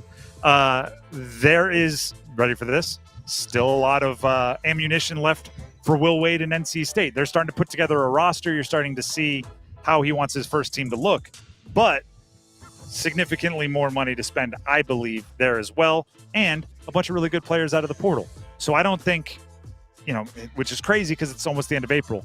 I don't think any of these teams in the triangle are set. I think UNC is still big game hunting, looking for a true difference maker. They were in the mix for Andrei Stojakovic. I think Duke is just getting started in the portal, just got their first commitment, and they have money to spend. And State, because of the new coach, they're doing almost a full roster flip over, and that's going to be a multi-step process. So there's a lot more transfer portal where that came from. Now let's jump from number 2 to number 1. The one! Palat is hammered by Martin. Chatfield with a shot. Rebounds available. It'll come back out. Carolina keeps it. Chatfield lets it go again. That's deflected to the boards. Orlov around the boards it goes. Martinick with another hit. This time on Chalowski. The Canes and Devils, Game 5, right here at the Lenovo Center. We've been outside the Lenovo Center live doing the show since 3, and I can tell you in the last 20 minutes even, you can sense a difference in energy in the fans. I always like to say you can tell how good a party is by how many inflatable rides, inflatable playthings, bounce houses for the kids you can see from where you're sitting. I count no less than 3 inflatables. So there is a rising energy here outside the Lenovo Center for Game 5. I said this earlier, and I'm gonna repeat it. I think today is about the Canes showing off their killer instinct.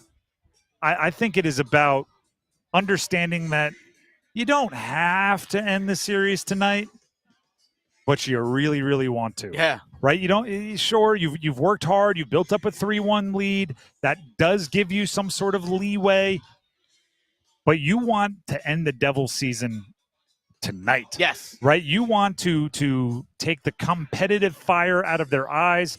You want them to give up.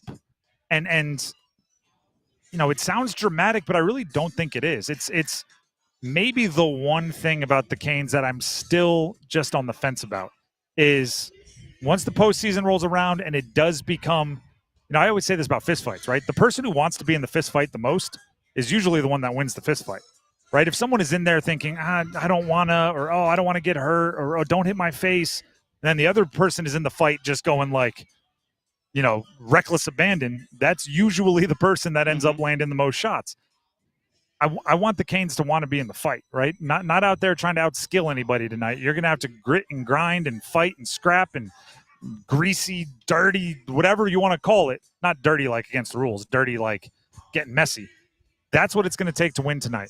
I think that's what it takes to win most closeout games, and I want to see them ready for this, raise up to that challenge. Huh? Like that one? And earn a couple extra days off. Yeah. Like, that's the thing. Like, hey, look, you're banged up and bruised this time of year. Everyone is. Earn a couple extra days of rest. You don't want to have to worry about, all right, do I got to come back? Are we off tomorrow? Got to come back practice Thursday. Got to travel to Jersey and play Friday night. You don't want to do that. No, take a couple extra days off. It's whatever takes the motivation. I always thought it was funny when coaches would be like, hey, all right, if we run this drill perfectly, no conditioning today. And I'm like, you really want to be motivating them with no conditioning? And it's like, well, no, actually, I'm missing it, right? Because that just means they ran the drill perfectly, right? Like, oh, do you really want them that motivated by a couple days off? Well, it's like, if that gets them to win 5-1, then who cares what got them there, right? That got them playing the best hockey. Listen, if obviously the dream is, okay? The dream is you're up 3-0 at the end of the first period. Pyotr Kochetkov is standing on his head making crazy saves, and everyone's playing great. If you're out shooting them, if you're out hitting them, if you're peppering Markstrom with shots, even if it doesn't appear like it's going your way early, I think that's the kind of thing that, give it time, it'll work. You just need to keep your intensity high, do all the Canes stuff, right? All of the Canes exhaustion. Leave every shift absolutely gas on empty, and I think the rest will take care of itself. The Devils at full strength, I don't think, are as talented a team as the Canes, and they are 10 miles from full strength. So, and maybe even worse off, because we don't know about Pesce, we don't know about Siegenthaler. They're supposedly game time decisions. So, and they're already without Brendan Dillon. They're already without Kovacevic. They're already without Luke Hughes on defense. The guys they've lost during the series, they came in without Jack Hughes, their starter number one center. Yeah, this team's beat up. Like, wear them down. And I find it hard to believe if Dougie Hamilton's 100% based on the fact that he showed up right off of injury at the beginning of the series. If Pesce plays, which I expect him to because we know Pesce, I doubt he's at 100%. So there's the Canes have to understand that, right, it's about them and don't worry about your opponent. But also, this is one of those games where if you keep doing the good things, you keep playing the right way, you keep playing your system long enough, I think they'll break, right? I think that there will be opportunities for you to wear them down a bit. And you can break them mentally too. Like, you jump on them right away, like you did in game number 4. You can really just wear them down. It's like, gosh, like we're beat up. We're already down 2 goals, and we still got 51 minutes of hockey left. Ugh. That you can put that in that other team's head, where it just makes it that much more difficult. Then you can just lean on them. 2 of the 3 wins, they got very early goals that were kind of unexpected, right? Yeah. Chatfield and Svechnikov. Obviously, there was more of a back and forth grind in the middle win there in game 2. But it can come from anywhere. Somebody's got to be the spark. You know what, Dennis? We're going to hit one of our favorite questions when we come back after break. All right. The question is very simple. If you had to pick one player, we did this going into the postseason. Yeah. If you had to pick one player, excluding goalies, right? Because obviously the answer tonight would be Pyotr Kochetkov, to have a great game, who would you pick? That's the question. If you want to answer it, you can go run to our YouTube, 99.9 The Fan, search for it. YouTube live stream. You can head into the comments. You can let me know on Twitter, @Donnelly Sports. Anyway, you can, or if you're here running around and you're tailgating, you can run up and tell us in person. If you had to pick one player to have a great game that you think would most obviously lead towards, the highest potential for the Canes, a big win, what player would that be? We'll answer that after the break. In the meantime, Tim Donnelly here for Miller Lending. Listen, we do a lot of predicting on this show, particularly when it's one of these pregame shows. Who's going to score the first goal of the game? Who do you need to have a big game? What's the goalie going to do? Those are fun to predict because I feel like we can, right? You can look at the form coming in. You can look at who's healthy. You can look at the matchups, and you can make an informed decision. There might be those out there that can make informed decisions on what mortgage rates and interest rates are going to do. They can look at the market and see clues. I think for the most part, you handle it best if you just operate as if it could go up or down tomorrow and you don't know how or why. And if you're doing that, right, you're understanding it's a volatile market. Miller Lending needs to be who you call when you need a mortgage because they can offer you something called a no closing cost loan, a no-cost loan. And what that means is if rates go up, perfect. You locked in your rate yesterday. If rates go down, you do it again, right? You get a no closing cost loan. You get the lower monthly payment, no costs, no fees. It gives you the flexibility to take advantage of a volatile market. I encourage you to give them a call to learn more. 919-447-3377. That's 919-447-3377. Or you can visit them online at millerlending.com. Easy to remember, millerlending.com. Miller Lending is an equal housing lender, and MLS number 250-2146. As I mentioned when we returned, if you had to pick one player to have a great game for the Canes today that you think will unlock their top potential, who would it be? We answer that. We give you our answers. Coming up next right here on The Drive. Don't go anywhere. The Canes are back in the Stanley Cup playoffs. It's Game 5. They score! Andrei Svechnikov! And Carolina, 52 seconds into this one, has a 1-0 lead. Storm Watch with Adam Gold at 6:30. Puck Drop at 7:30. The score! And Andrei Svechnikov has gone to beast mode. His second goal of the game. On your exclusive home for the Carolina Hurricanes, 99.9 The Fan.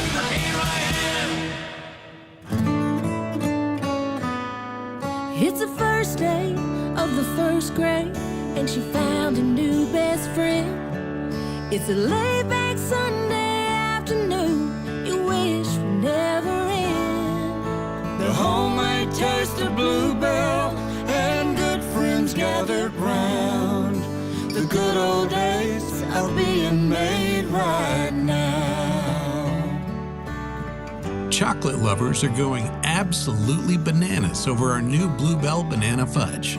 Rich milk chocolate ice cream swirled with a scrumptious banana-flavored ice cream.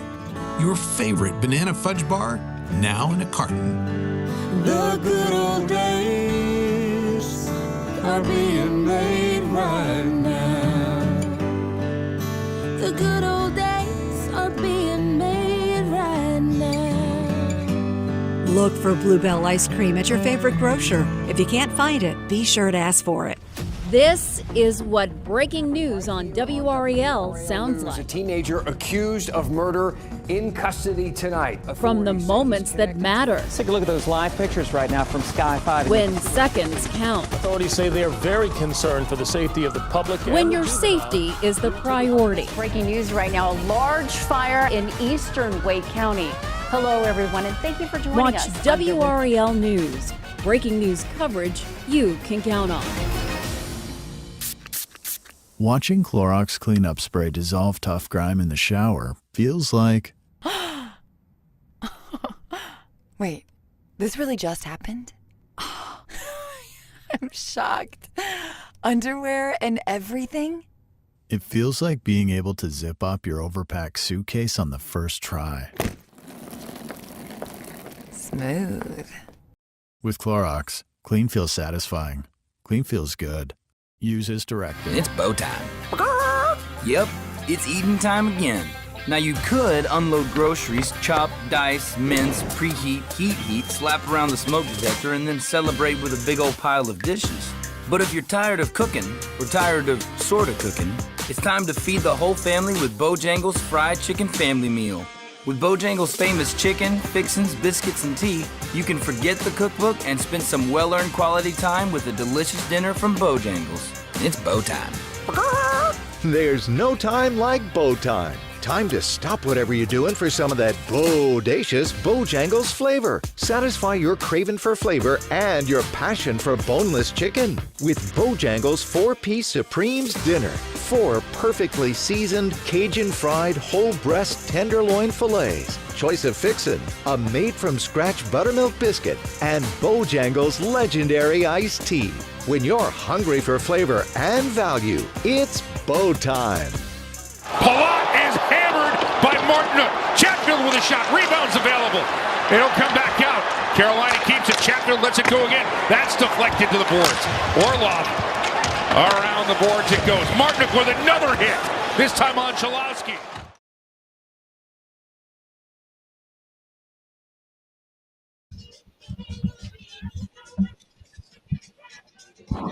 The Drive with Tim Donnelly, 99.9 The Fan. We are 2 hours from puck drop. Yeah, let's go. Canes Devils Game 5. Canes lead the series 3-1. 1 game away from ending, 1 win away, I should say, from ending the Devils season. For those of you that are making your way out to the Lenovo Center, we are outside the Lenovo Center, so stop by, say hi. We'd love to hear from you. But also, we have attached to our tent, the ESPN tent, which is right on the Lenovo side of the plaza that separates Carter Finley Stadium and the Lenovo Center. On our tent, we have placards. I don't know what we call those. Laminated paper. Yeah. That has a QR code on there. If you scan it, you can be entered to win a Seth Jarvis signed puck. Let's go. We know how much everybody loves Seth Jarvis, and you can win a Seth Jarvis signed puck simply by showing up, stopping by, scanning the QR code. We encourage you to do it, and we have cornhole and everything set up out here. You guys can have a good time. Seth Jarvis could be one of the answers to this question. Dennis, I will let you lead off. Okay. If you had to pick one player for the Canes to have a great game today, and you think that would mean the Canes won the game, played to their highest potential, had a really good game, and it's because one player had a great game, with the caveat being excluding goalies, because most hockey teams would just say the guy in goal. Gotta be a skater. Gotta be a skater. That's the only caveat. And Graham, back at the studio, get ready because I'm coming to you next. Give me Sebastian Aho on this one. Give me Aho right on this down Main one. Street. Right down Main Street. Simple as this. He's your number 1 center. He's playing on your top line. He's also not only on your top line, he's also in your top power play unit, and he's one of your top penalty killers as well. If that guy plays at his best, he's literally impacting all 3 phases of the game and impacts the game in all 3 zones, defensive, neutral, and offensive zone. Give me Sebastian Aho in this one. I actually really like that pick. Yeah. One of my favorite Rodisms. Your top guys have to play like top guys. Yep. And I think that's doubly true in closeout games. I think you lean on your stars in closeout games to get you over the hump. So I really like that pick. Graham, back at the studio. I know you can't take in all the pomp and circumstance of being with us here at the Lenovo Center, but you can absolutely give us a prediction or a choice here. Who would you pick if you had to pick one player to have a big game for the Canes?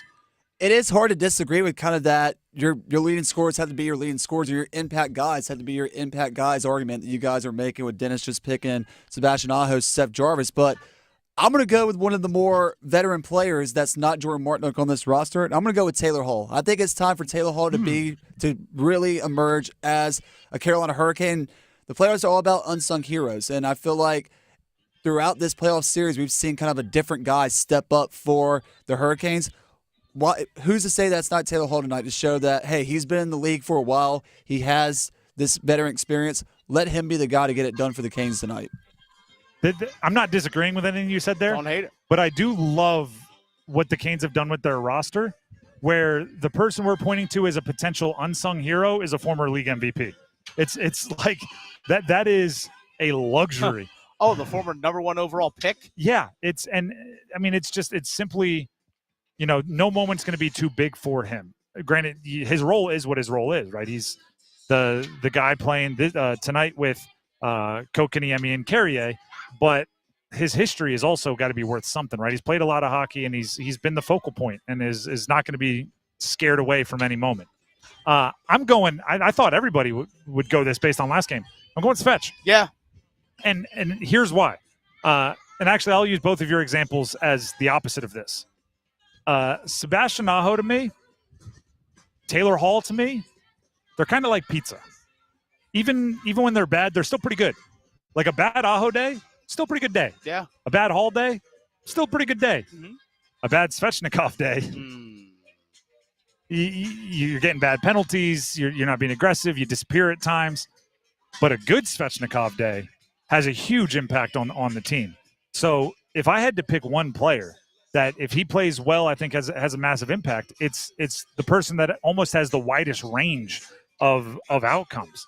I think if Svech plays really well, and it's not, I'm not asking him to put up the second ever Canes playoff hat trick in back-to-back games. He doesn't necessarily have to go score a bunch of goals. But I'm looking for his physicality. I'm looking for his aggressiveness, right? I think he's got to be willing to shoot, obviously, but also throw his weight around. And if he does that, I think that has a massive impact on that top line. People chiming in online on our YouTube live chat. Let's hear it. Scott Thomas, as well as Bradley Hall, said Svech easily in their opinions. Gregory said multiple point night for Jarvis would actually be big for everyone. Rebecca said, by the way, I think Jarvis doesn't need, but it would be nice for him to get like a signature performance in a closeout game, right? He's somebody that's going to be around for a long time. Link him to Devils domination for forever and ever. I think that'd be really cool. Let's see. Rebecca says either Slavin or Stahl. We'll go with one of those. But Slay Batty Ella Stayberger. Slay Batty? Yep, Slay Batty. Says Taylor Hall have a big game and get going. Not only will be big for tonight, but also big going forward. Levi says got to be Aho. It's been relatively quiet for him, and he'll get the crowd going the first. But then AFHS Soccer, I don't know if that's Apex Friendship High School, says it's Jarvie all day. Do you know what's... And also Jonathan said Logan Stankoven. You pick out Stanky? All right. Brought up a interesting point there. This is also your last chance to make some kind of, assuming you win, right? Because if you don't win, it's a completely other conversation. But if you win, it's your last chance to put something in the mind of Washington, right? Assuming that Washington, what are they? They're up 3-1 in that game, that series as well, right? Yeah, they play game 4 or game 5 tomorrow. Like I do think each postseason series you want to announce something to the league about like how you're here and you're not messing around. So I am in favor of the Canes, pouring it on a little bit. I don't think this is a game where you take your foot off the gas. I think you want to announce to everybody that you're not just coming for a first round series and Stanley Cup playoffs victory. Your sights are set on something bigger, and you want to go chase lofty goals. I would say I'm wondering. Yes, you win this series in 5. I think everyone kind of expected that to happen. Like a lot of people, and we've even predicted Canes in 5 in this one. At times it better not go more than 5. Yeah, I know. And try not to look ahead. It's like, again, like, can you show that killer instinct? Yep. I think that's part of it as well. It's like, hey, you know what? Like you fall behind in this team, it's going to be it's going to be really difficult to try and climb back. Whether it's in a game when you're down against the Canes in a game, it's hard enough to come back and win. When you're down in a series, you don't want to show a team like, ooh, we have no hope in this one. But I'll say this, even in the game 3 loss, being down 2-0 and coming back to tie that up in the third with your dudes doing it, right? Aho, Jarvis, Aho, tying it up and forcing overtime. That's something you have to keep in mind if you're the Devils or whoever else they face. And right there, game 2 victory, they were down 1-0 at the end of the first period. This team does not stay down if you put them down, right? You have to continuously find a way to make it work. Do you know what's the scariest stat in the NFL? And I'm going to loosely say it. If I'm a hair off, don't kill me on it. But I'm pretty sure Patrick Mahomes' win percentage when he falls behind by double digits is the same win percentage as like Justin Herbert regular. Yeah. That right there, it just strikes fear, right? Like when Mahomes down 10, the game's not over, or not even like your chances aren't even like that high. It just changes everything about it. And I think the Canes can continuously make those types of statements where, you have to play all 20 minutes, all 3 periods, and overtime every single time you play this team. You're a big golf guy, right? I am, absolutely. Tiger Woods on a Sunday? Tiger Woods behind you on a Sunday? Behind you on a Sunday? Yeah, that was in your head. Yeah. Like in his prime, prowling, that was stalking you. Your head. Well, I'm wearing a red Nike golf shirt right now. You think I don't know? every cheer from the crowd, you're like, he probably birdied. That was an eagle, wasn't it? He probably eagled. He probably just took the lead. It is that kind of day. And I think the Canes can do that because they can score quick. They have the full game. I think they can instill some fear. The Drive with Tim Donnelly, 99.9 The Fan. Before we move on, let's hear from our very own Dennis Cox. Hey, folks, Dennis Cox here for Loan Pronto. Folks, are your monthly bills keeping you up at night? You worried about your finances in these crazy times? If you're like most people, you have racked up a sizable amount on your credit cards, and the monthly payment is not making a dent in it. It's time to call Loan Pronto. If you own a home, you have a super easy way to get tens or even hundreds of thousands in cash. Loan Pronto has lots of options for helping you tap into the equity in your home and get the cash you need to get back on solid footing. Most homeowners who do this end up wiping out all their credit card debt and cutting their monthly expenses by $1,000. Look, you didn't mean to end up here, but you don't have to keep stressing about money. Call Loan Pronto for fast debt relief now. 919-381-1760, loanpronto.com. 919-381-1760, loanpronto.com. Again, the website, loanpronto.com. Equal housing lender, NMLS 1661781, subject to lender approval, NMLSconsumeraccess.org. The Drive with Tim Donnelly, 99.9 The Fan. The story of today's game, for better or worse, in many ways, will be Pyotr Kochetkov getting the start in goal. What does Pyotr have to do for this to be a successful story of the game? Coming up next, stick around.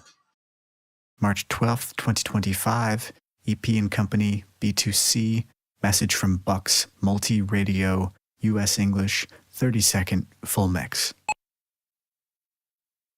Hey there, I'm Jack. And I'm Stag. We're just two deer that want to make sure you know it's deer season at your authorized John Deere dealer. The deer season that saves bucks. You know, like us. Yeah, you can get $3,000 off select John Deere machines. No early wake-up calls or tree stands required. Just a trip to your authorized dealer before June 2nd. If you ask us, it's the only deer season worth celebrating. Visit johndeere.com/deer season to find an authorized dealer and for complete finance details. Still getting around to that fix on your car? You got this. On eBay, you'll find millions of parts guaranteed to fit. Doesn't matter if it's a major engine repair or your first time swapping your windshield wipers. eBay has that part you need, ready to click perfectly into place. For changes big and small. Loud or quiet. Find all the parts you need at prices you'll love. Guaranteed to fit every time. But you already know that. eBay. Things, people, love. Eligible items only. Exclusions apply. At Uline, they know going the extra mile takes hard work. For companies pushing to go further, Uline will go the distance with you. 24/7, they answer the phone to get you the shipping and industrial supplies you need. Business can move fast. Unexpected large orders, adverse weather, new safety guidelines, and changing economic trends. Uline works hard keeping 41,000 items ready to ship, minimizing detours on your way to the extra mile. Visit uline.com. What? All the budget has to be used now? And we can use all the media buy? Javier's marketing firm just got its dream funding. Okay, ideas. Bobbleheads? No. T-shirt cannon? I seriously need some help here. He needs to find marketing managers who are worth every dollar. I need Indeed. Indeed you do. Sponsoring a job on Indeed gives it a visibility boost, so you can hire faster. Redeem your $75 credit at Indeed.com/credit. Terms and conditions apply. Hello, Scott Forbes, head baseball coach, University of North Carolina. When it comes to choosing a dealership, I stick with Wilkinson, Chevrolet, Cadillac, Buick, GMC. Growing up in Sanford, I've been fortunate to be lifelong friends with Will Wilkinson. My family and I have been buying and having our vehicles serviced at Wilkinson for many, many years. Great service, competitive prices, and most importantly, a place you can trust. Go where I go. Go see my longtime friend Will Wilkinson at Wilkinson, Chevrolet, Cadillac, Buick, GMC. Celebrate 50 years of adventure at Busch Gardens, Williamsburg. Enjoy award-winning performances and European-inspired attractions. Feel the excitement of thrilling rides like the all-new Big Bad Wolf, The Wolf's Revenge, opening in May. And seasonal events like the Food and Wine Festival, where you can taste, sip, and savor more than 150 flavors from around the world, featuring over 80 new menu items. Only at the world's most beautiful theme park. Save up to 50% on tickets, fun cards, and memberships. Hurry, offer ends soon. Restrictions apply. Dear McDonald's, your breakfast menu? Fire. 10s across the board. I could be happy with anything, even though I order the same thing every time. Thanks for not judging me. I'll try something new next time. Maybe. Get your faves for less. Buy a sausage McMuffin with egg for $2.50 at any size Sprite for $1.49. Price of participation may vary, cannot be combined with any other offer or combo meal. Ba-da-ba-ba-ba. Caniacs, raise up. It's time to get loud. The Carolina Hurricanes are in the Stanley Cup playoffs. Join Lenovo in cheering on our hometown team. Let's light the lamp and bring the Stanley Cup to the Lenovo Center. This hour of The Drive is brought to you by the Body Armor State Games. The Body Armor State Games are coming this June to Greensboro. Don't miss out on North Carolina's largest sports festival of the year. Athletes of all ages and skills can register now at bodyarmorstategames.org. Now be kept in. Burns hammers one. Rebound still there. And it's knocked and they score! Jordan Martinook knocked it home out in front. Markstrom's going to argue. Jarvis was there. Burns loads it up. And the Canes have a 4-2 lead.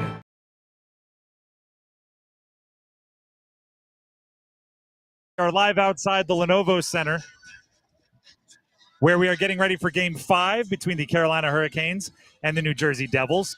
Canes lead, of course, 3-1. All day outside the Lenovo Center, we've been taking first goal scorer predictions. We are joined on the headsets outside the Lenovo Center by a young Canes fan. How we doing, buddy? Good. My name is Hunter. Hunter. All right. So the way this works is we bring people on here. They grab the headset like you have done. And we ask for who's going to score the first goal for the Canes and in what period they're going to score it. Do you have an idea? If you need some help, Dennis here can be your lifeline. Yeah. He can be your phone a friend. Who's your favorite Canes player?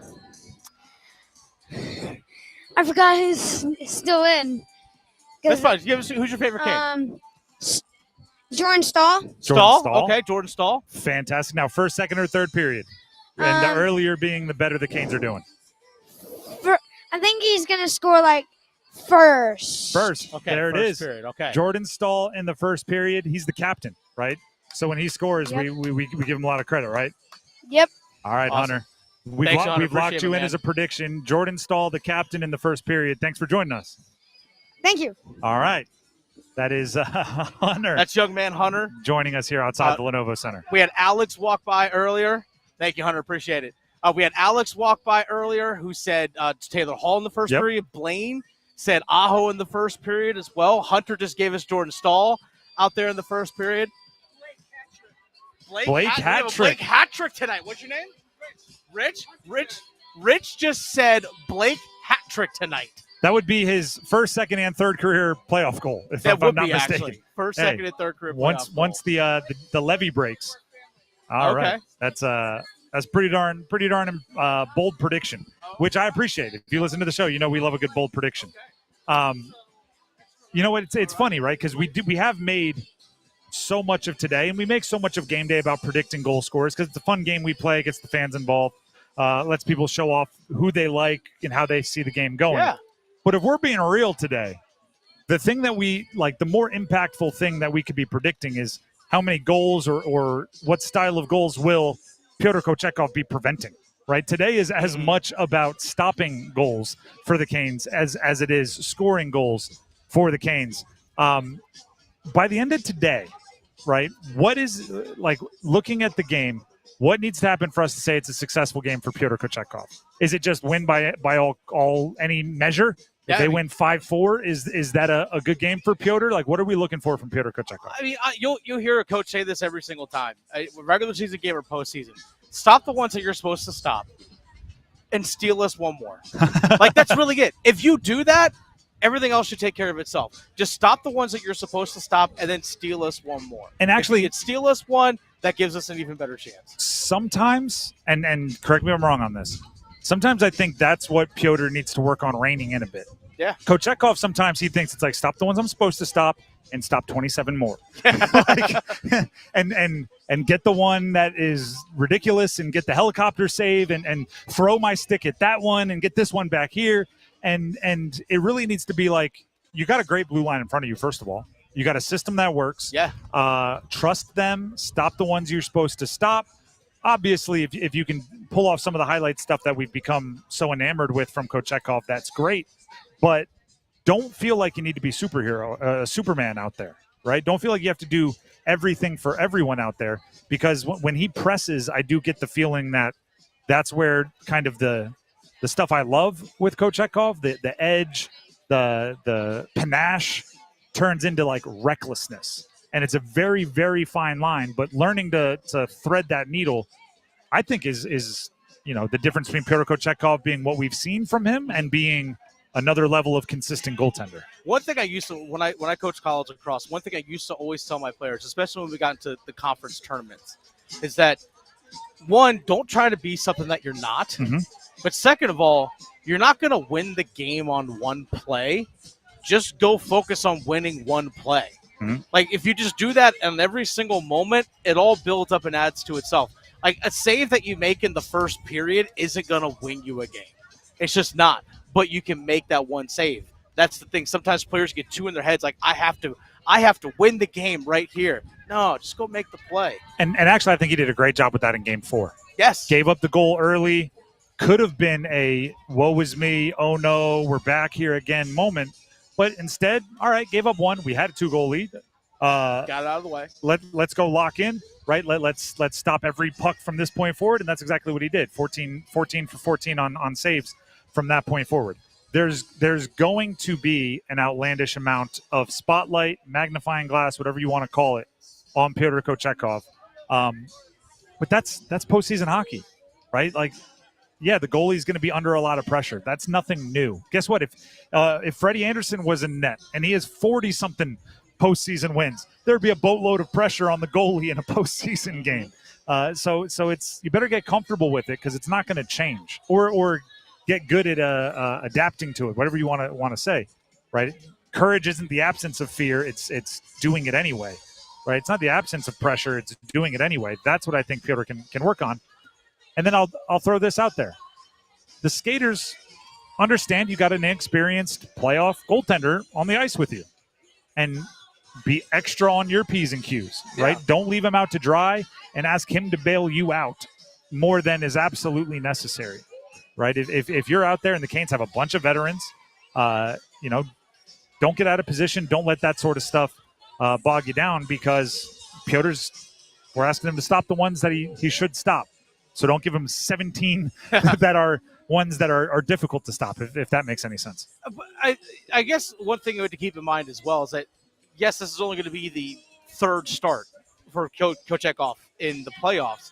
The guy did play, 47 games this season? Like, the team knows him. And they know what they're getting with him. And last year during the regular season, Freddie missed a boatload of time. Tons of time. So, like, the heart of the last two regular seasons, it's been Pyotr Kochetkov's net. It just hasn't quite been his net in the postseason yet, which is where it's different. Because, and I've never played hockey. I've played pickup like once or twice. So I do not pretend to know what organized, in-game hockey is like. But those that have played have emphasized to me that maybe more so than other sports, there is a difference between regular season and playoff hockey. Oh, yeah. Right? Like, we see there's a ramp up in the NFL. We see there's a ramp up in the NBA, MLB. It seems to be more in the NHL, which is why I do think it's a big deal that Kochetkov is getting, just his third. Actually, it was third postseason start, 8th postseason game. I just let me bring it up. The NHL posted it's going to be right here, like a little factoid about tonight's game with 3 bullet points. It says Carolina leads the series 3-1 after a 5-2 road win in Game 4. The Hurricane, this is the next factoid. The Hurricanes are 7-0 when leading a best-of-7 series 3-1. Okay. And the third factoid is Pyotr Kochetkov will make his third career Stanley Cup playoff start. Yep. Like, if you're setting the scene for this game, it's one of the 3 factoids. Mm-hmm. So it's going to be part of the story. The Drive with Tim Donnelly, 99.9 The Fan, will continue. We're doing live overdrive all the way up till 6:30. We'll give you more insight into the Canes game and the Canes franchise opportunity tonight. Stick around. Do you ever go to the Carolina Hurricanes games and find yourself thinking, What do the players eat before the game? What are their pregame rituals? What kind of music gets them pumped up ahead of the game? How sacred is the game day nap? What's the post-game mood on the team plane? Check out my new podcast, Iced Tea, with me, Megan LaMontagne. I get to talk to people who spill the tea on the Carolina Hurricanes. Listen to Iced Tea in any podcast app or watch the show on the Fan YouTube channel. John is in a hot tub on his vacation. He earned 20,000 points by spending $2,000 with his Navy Federal Credit Union More Rewards card. To be clear, you don't have to vacation in a hot tub to redeem this offer. But John did, because the bubbles make him happy. Right now, you can earn 20,000 points when you spend $2,000 in the first 90 days. Offer ends January 1st, 2026. Navy Federal Credit Union. Our members are the mission. Navy Federal is insured by NCAA. Visit NavyFederal.org for details. Still getting around to that fix on your car? You got this. On eBay, you'll find millions of parts guaranteed to fit. Doesn't matter if it's a major engine repair or your first time swapping your windshield wipers. eBay has that part you need, ready to click perfectly into place. For changes big and small. Loud or quiet. Find all the parts you need at prices you'll love. Guaranteed to fit every time. But you already know that. eBay. Things, people, love. Eligible items only. Exclusions apply. It's me, Olay Indulgent Moisture Body Wash. I see those dry elbows, baby. But don't worry, get moisturized right in the shower. So hydrated you can skip the lotion after. Don't wanna see it dry no more. Skin so moisturized with body wash. Look at you now, no more dry skin. Your skin gets the moisture it craves with Olay Indulgent Moisture Body Wash. Breaking news coming in from Bet365, and it's no surprise. Same game parlay from Bet365 just keeps getting better. Well, it's even easier to make a bet. Choose from the most popular markets like hits, run line, totals, and home runs. So many to choose from. Download the app, start building your bet, and see why it's never ordinary at Bet365. Gambling problem? Call 1-877-718-5543 or visit morethanagame.nc.gov. 21 plus only. Must be physically located in North Carolina. T&Cs apply. Are you ready for a global summer showdown? Thursday, June 19th at Mercedes-Benz Stadium. Football legends collide at the 2025 FIFA Club World Cup. Inter Miami and FC Porto. Lionel Messi and Jordi Alba taking on Diogo Costa and Rodrigo Mora. Don't miss your chance to be part of history. Grab your tickets now at FIFA.com/tickets. When it comes to restoring cars, Diego's got skills. And with Total Wireless in his corner, the whole world sees them. With the dual camera system on his new iPhone 13, he can take amazing car photos and post them on the fly with super fast 5G, and even turn this hobby into a full-time gig. His claim to fame? Claiming iPhone 13 with 5G on us. Get iPhone 13 with 5G on us when you switch to the Total 5G or 5G Plus Unlimited 3-month plan. Total Wireless, in your corner. For limited time while supplies last. Valid in store. Device taxes and fees may apply. Requires port in and ID verification. Restrictions apply. I'm attorney Brian Ritchie. Getting hurt in a car wreck comes with all kinds of stress and frustration. But when you call me, I'll be on top of all of it. So all you need to worry about is getting better. If you've been injured in a car wreck, I'm on top of it. Contact us at ritchielaw.com. Broadcasting live from the Lenovo Studios. WCMC HD1 Holly Springs. 99.9 The Fan. The Triangle Sports Leader. 6 o'clock check of your money. Dow Jones closes the day up 300 points at 40,527. Market update brought to you by the Body Armor State Games. The Body Armor State Games are coming this June to Greensboro. Don't miss out on North Carolina's largest sports festival of the year. Athletes of all ages and skills can register now at bodyarmorstategames.org. Now it's intercepted by looking across Svechnikov. Bingo! Hat-trick goal! Andrei Svechnikov, his third of the game. It's 5-2, and Carolina has a 3-goal lead with 3:17 left. The Drive with Tim Donnelly, 99.9 The Fan. Normally Overdrive starts now, but we're keeping it live all the way up until we pass the baton to Adam Gold for an hour-long storm watch from 6:30 to 7:30, and then puck drop for the Canes against the Devils in Game 5 starting at 7:30. Dennis and I live outside the Lenovo Center. Graham back at the studio, keeping us up and running. I want to acknowledge here what is on the line or what is at stake for the Canes as a franchise, right? Because you don't want to take things for granted. The Carolina Hurricanes, for better or worse, it's just the way it is. From early on in the season, going back to last year, going back to the year before, I'm not the only one that says it. Like, they can't prove to us anything in the regular season. They are judged by how well they do in the postseason. That's right. And in a lot of ways, winning in the first round is expected, right? It's like not as celebrated as it should be.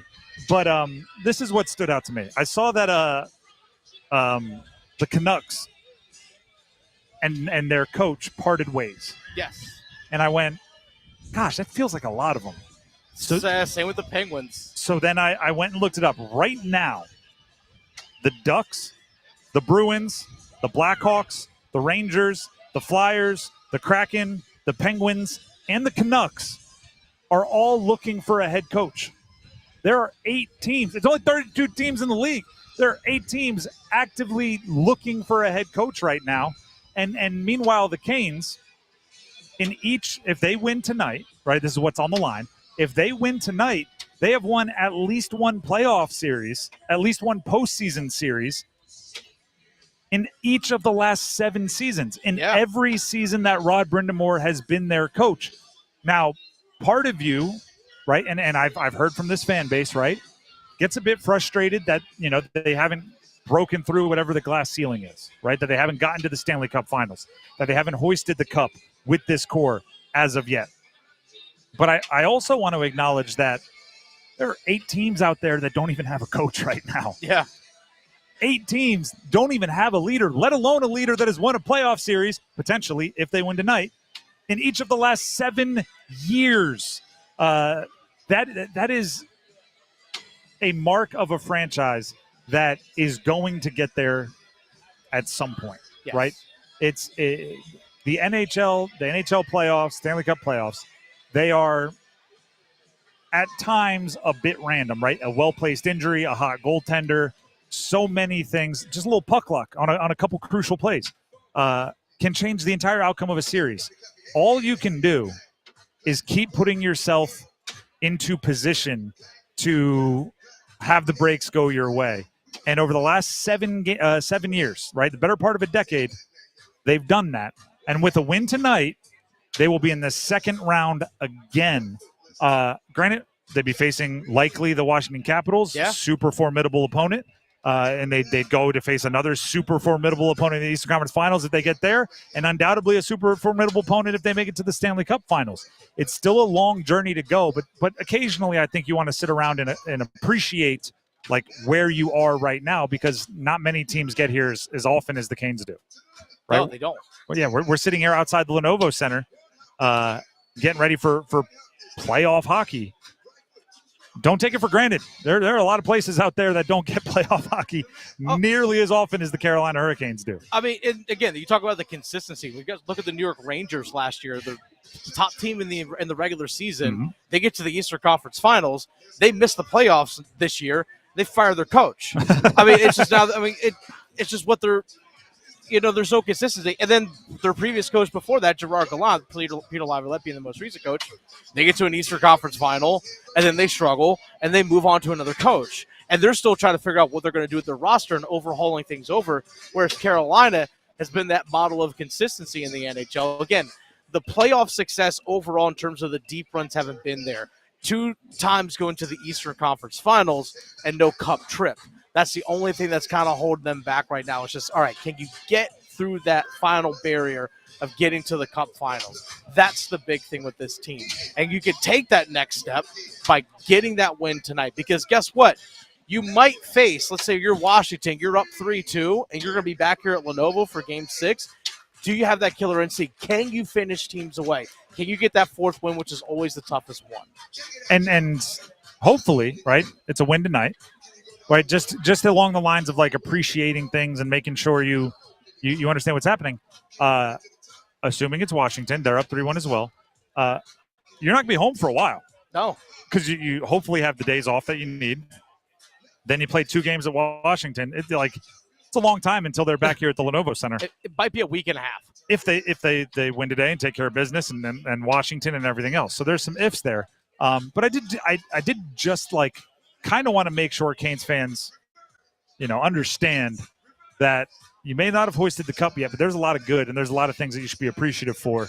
And the team has the potential to do it again today and punch that ticket to the second round, which would be just a mark of unreal consistency since Rod Brindamore took over.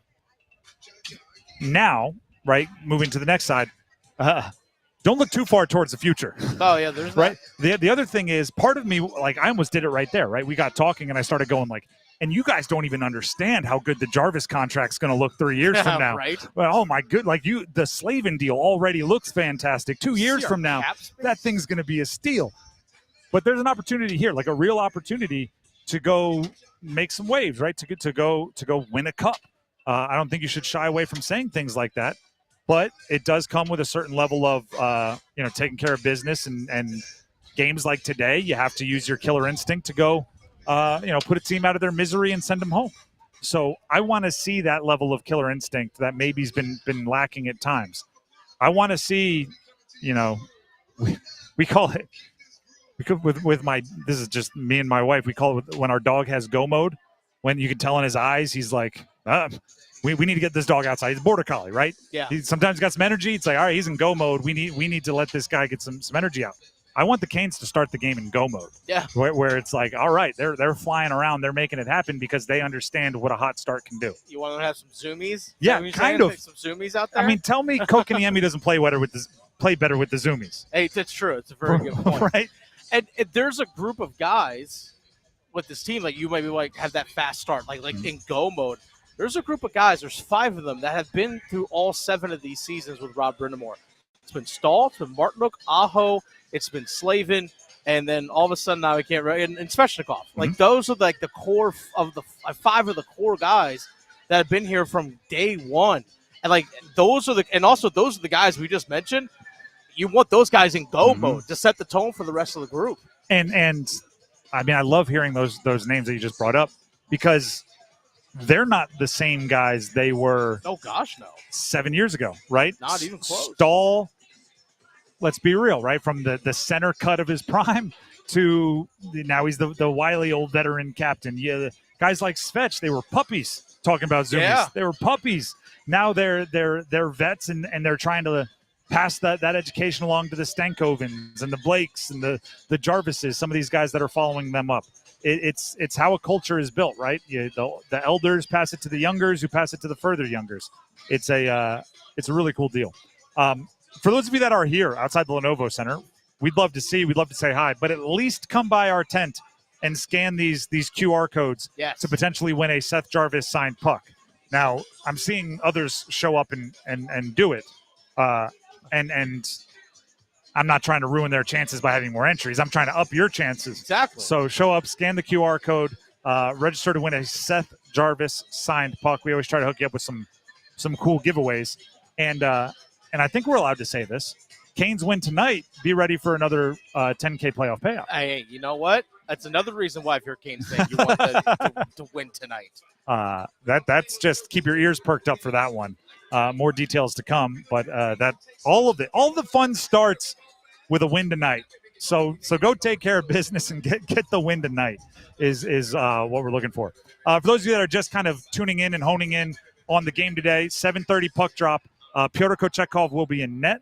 Earlier today, Rod Brindamore made it known that Freddie Andersen is day-to-day, but he is not playing today after the hit took him out of Game 4. So Pyotr Kochetkov will be in net, and Spencer Martin, who had a shutout for the Canes earlier this season, had been spending a bunch of time with the AHL Wolves. He's been recalled, so he'll be the backup goaltender tonight behind Pyotr Kochetkov. Graham's telling me we have the audio of Rod Brindamore updating us, so let's hear it from Rod himself. Here's what I'll tell you. He's day-to-day, and he's out tonight for sure. And that's all I got for you. So let's go to the next question. All right, there it is. On to the next question. Maybe Pyotr Kochetkov gave us more. Graham says we have Pyotr's take on getting net. This is Oh, this is Rod on Peter. I'm crossing my wires here. This is Rod Brindamore on the faith that he has in the guy in net tonight, and that is healthy, Pyotr Kochetkov. We probably would have definitely considered putting him in this game anyway. So, and like you said, he's played half the games this year, I think, or maybe more. So this isn't like we're putting in a guy we don't trust or hasn't played a ton of games for us. So we have a lot of faith in him.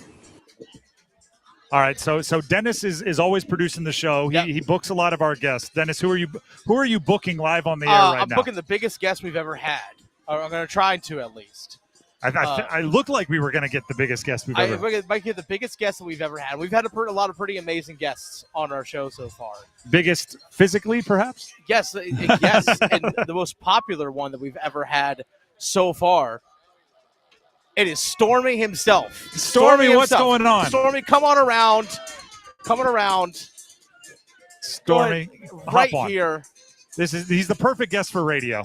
He really is. Now, I know, Stormy, I'm going to go ahead and get the headset right here on right you. on the snout. Right here on you. Now, Stormy, I'm curious on going into tonight. First goal score prediction. Who scores the first goal for the Canes tonight? You can mime it for us if you want. So 37. Okay, so Andrei Svechnikov. Svechnikov. Now, let us know what period that Andrei Svechnikov scores the first period. In the first period. Okay, so you heard it from Stormy himself here, people. First Canes goal scored tonight is Andrei Svechnikov, first period, from Stormy himself. And you know what? You dropped the mic. I love Stormy. Appreciate you for jumping on. Svech in the first is Stormy's prediction there. I love that we gave him the microphone. We put the headset on his snout, and it was a live mic. When it fell off, you heard it. You heard it. It was a live mic. We're going to take a break. We're going to keep getting you ready. We'll have our final words for the Canes. When we come back after this, pass it off to Adam Gold and Stormwatch. Don't go anywhere here on 99.9 The Fan. The Canes are back in the Stanley Cup playoffs. It's Game 5. They score! Andrei Svechnikov! And Carolina, 52 seconds into this one, has a 1-0 lead. Stormwatch with Adam Gold at 6:30. Puck drop at 7:30. The score! And Andrei Svechnikov has gone to beast mode. His second goal of the game. On your exclusive home for the Carolina Hurricanes, 99.9 The Fan.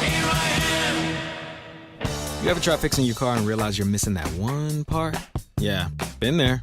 That's why eBay's my go-to. They've got millions of parts, guaranteed to fit. I'm talking brake pads for when yours have seen one too many miles of stop and go. Oil filters, because you don't mess around with your engine care. Even got this cold air intake on my watch list. I might just go for it. To keep the ride cool and your DIY streak hot. Find all the parts you need at prices you'll love. Guaranteed to fit every time. eBay. Things. People. Love. Eligible items only. Exclusions apply. Thanks for calling Discover. This is Nia. Hi, Nia. It's Jennifer. Did you know that Discover automatically doubles all the cash back you've earned at the end of your first year? Yeah, I work here. Okay. I was just double checking. Get it? Because Discover automatically doubles all the cash back you've earned at the end of your first year? Oh, you get me, Nia. You could say that I double get you. I guess we've taken it too far. You earn, we match. Discover Cashback Match. See terms at discover.com/credit card. This is Secret Clinical dominating extra stinky stress sweat. And this is regular deodorant.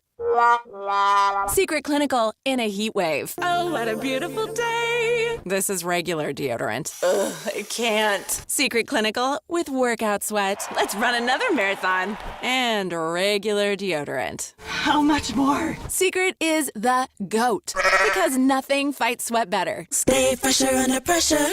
It's bow time. Yep, it's eating time again. Now you could unload groceries, chop, dice, mince, preheat, heat, slap around the smoke detector, and then celebrate with a big old pile of dishes.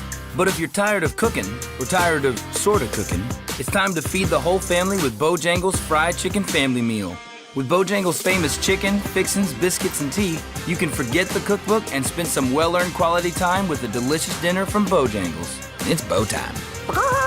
There's no time like bow time. Time to stop whatever you're doing for some of that bodacious Bojangles flavor. Satisfy your craving for flavor and your passion for boneless chicken with Bojangles 4-piece Supremes dinner. 4 perfectly seasoned, Cajun-fried, whole breast tenderloin fillets. Choice of fixin', a made-from-scratch buttermilk biscuit, and Bojangles legendary iced tea. When you're hungry for flavor and value, it's Bo time. Today, 1 in 5 working-age Americans has a mental health condition. People in all types of jobs and at all levels. And the key to helping us succeed is a supportive and inclusive workplace. All of us have a role to play in making that happen. So what can I do to help? As a CEO, I can set the tone for supportive culture. As a manager, I can offer assistance and accommodations. As a coworker, I can listen and be a source of support to my colleagues. As someone with a mental health condition, I can ask for what I need to perform my best. I can offer all employees the supports they need to deliver on the job, for the team and for the business. What can I do? What can I do? What can I do? I can remind others that we all benefit from workplaces that promote good mental health. Mental health-friendly workplaces are more important than ever. And all of us have a role to play in promoting them. Learn more at whatcanyoudocampaign.org. HIV is not a crime, or it shouldn't be. We are well past the days of concern over a hug, a scraped knee, or a sneeze. Thanks to scientific advancements, stigma prevention work, and activists like Elizabeth Taylor. People living with HIV can do and live fully healthy lives without risk or fear of transmitting the virus to others. But a different fear remains. The fear of prosecution simply for living with HIV. In 30 states, Americans are being imprisoned due to their HIV status, even when there is zero risk of transmission. And when HIV is undetectable, it's untransmissible. It's time for the laws to catch up to science. HIV is not a death sentence nor a deadly weapon. And it shouldn't be a crime either. Join the Elizabeth Taylor AIDS Foundation in the fight to modernize outdated HIV criminalization laws. Go to etaf.org. HIV is not a crime. Campaign funded through the support of Gilead Sciences Incorporated. As now it's Goss to spare with it. 1 second left. He'll fling a shot towards the front. And Carolina exercises a demon here.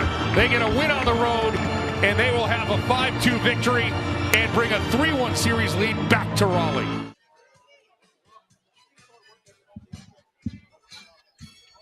This is The Drive with Tim Donnelly here on 99.9 The Fan. We are inching closer to puck drop between the Carolina Hurricanes and the New Jersey Devils. Game 5. Canes lead the series 3-1, which means it is an elimination opportunity. Dennis and I have been outside the Lenovo Center all afternoon, and I think I speak for everyone. I say I'm ready for some hockey. Yes. We are about an hour and 15 minutes away. Adam Gold will have Stormwatch for an hour from 6:30 to 7:30, getting you ready, hearing from all the insiders in the Canes franchise. I can let you know from a gambling perspective, Canes are favored. Minus a goal and a half on the money line, minus just about 300 with the over-under set at 5.5 goals. Pretty standard there. Hurricanes at home. Devils dealing with quite a few injuries. I think the smart money would be on the Canes in this one, but smart money gets lost all the time when teams don't lock in. So Canes still need to play their game. There's a few things we need to get to, including we have some audio from earlier today from Rod Brindamore on the difficulty of trying to close out a series in Game 5, right, where the other team is backs against the wall, and you have yourself a little bit of a cushion. Here's what Rod Brindamore had to say. Well, they always say it's the toughest one, and it's we know that they're going to come out and give us everything they have, and I would expect nothing less from our group. I mean, that's just how we've always approached every game anyway, and it's one more game. Obviously, we understand the stakes and everything's going on, but I don't think it changes anything that you have to do, how you prepare, because we've always asked our guys to, give it what they can. The fact of the matter is this. The Canes A game beats the Devils A game. How far down would you go on that, Dennis? Would the Canes B game beat the Devils A game? I think it can. Just all the injuries that have mounted up. Would you go B- game would be the devil's egg? I wouldn't necessarily. I mean, maybe. I would. That's stretching Coin it. flip. That's pushing it. But it's just there's so many injuries and the depth is depleted for New Jersey. Even if both teams are at full strength, Carolina is still the stronger team, and Carolina's at full strength, and New Jersey is far from it. So, yeah, to me, I think a B- game could do it, but you don't want to flirt with disaster. No, so my point is, if you focus on you win the game. Yeah, right? If you really play your A game, you win the game. Exactly. There are other situations against other teams and other series where you need certain things to break your way. This one, you play your game, you win. And because of that, I do think I don't want to say it makes it more simple because hockey's never simple, but it does make it so, like, start fast, eliminate the crazy stuff early, and you're on your way to a win. Let's hear from Jordan Martinook. Martinook on the importance of another fast start in tonight's game after they obviously had a fast start in Game 4. Yeah, obviously that kind of settles you in a little bit, and then obviously to see Svech get it was awesome, and get him going a little bit, and whenever you can get a goal early and start fast, that's obviously a big key to these games.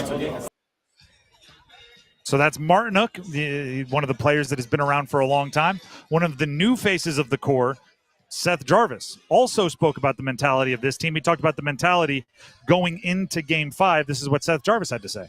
Excited. I think anytime you get a chance to close out a series, it's big.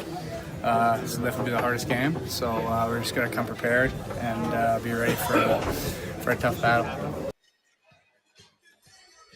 Seth Jarvis, there's only like two modes for Seth Jarvis. Like completely joking, you're getting sarcastic answers. Yeah. Or coach speak. Like that's the two versions of Seth Jarvis to the media. And you know what you're going to get in the postseason, right? When you come back from the Four Nations Cup, you might get jokey Seth Jarvis. When you come back from, a day off and you got a potential elimination game, you're going to get regurgitated whatever Rod Brindamore just told him in the locker room.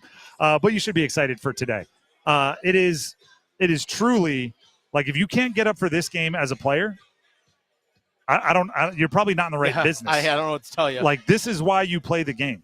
To end your opponent's season, to advance to the next round. It's in front of your home fans, right? You have maybe a wrench thrown in your game plan with the goalie situation, but that's part of sports as well, is dealing with the unexpected, controlling what you can control.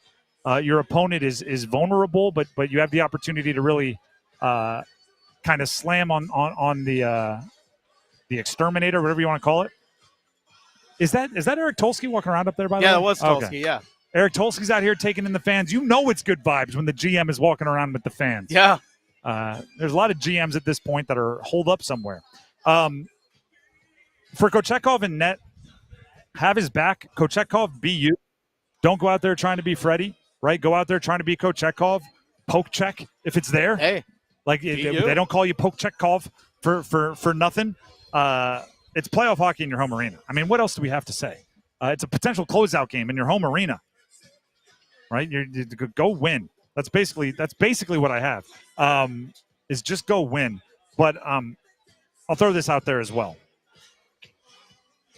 We don't necessarily like the Devils. No, we don't. Timo Meier, hey, your goalie. Yeah. Send him home.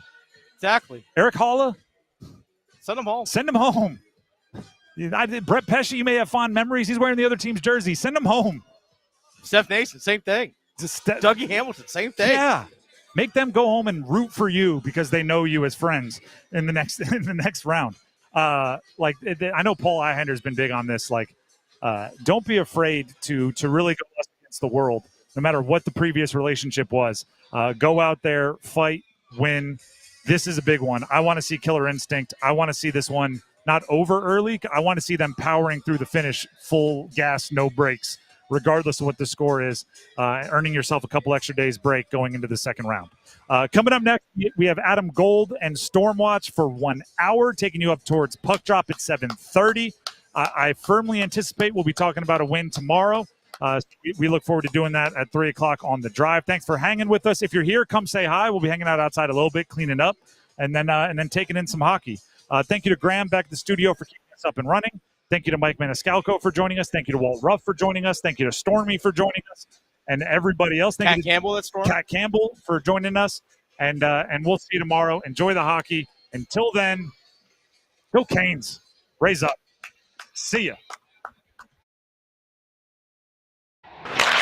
Hey, it's Adam Gold, and do you have a late-night craving for in-depth analysis on the Carolina Hurricanes and their latest game, their latest win, their pursuit of the Stanley Cup? Well, I can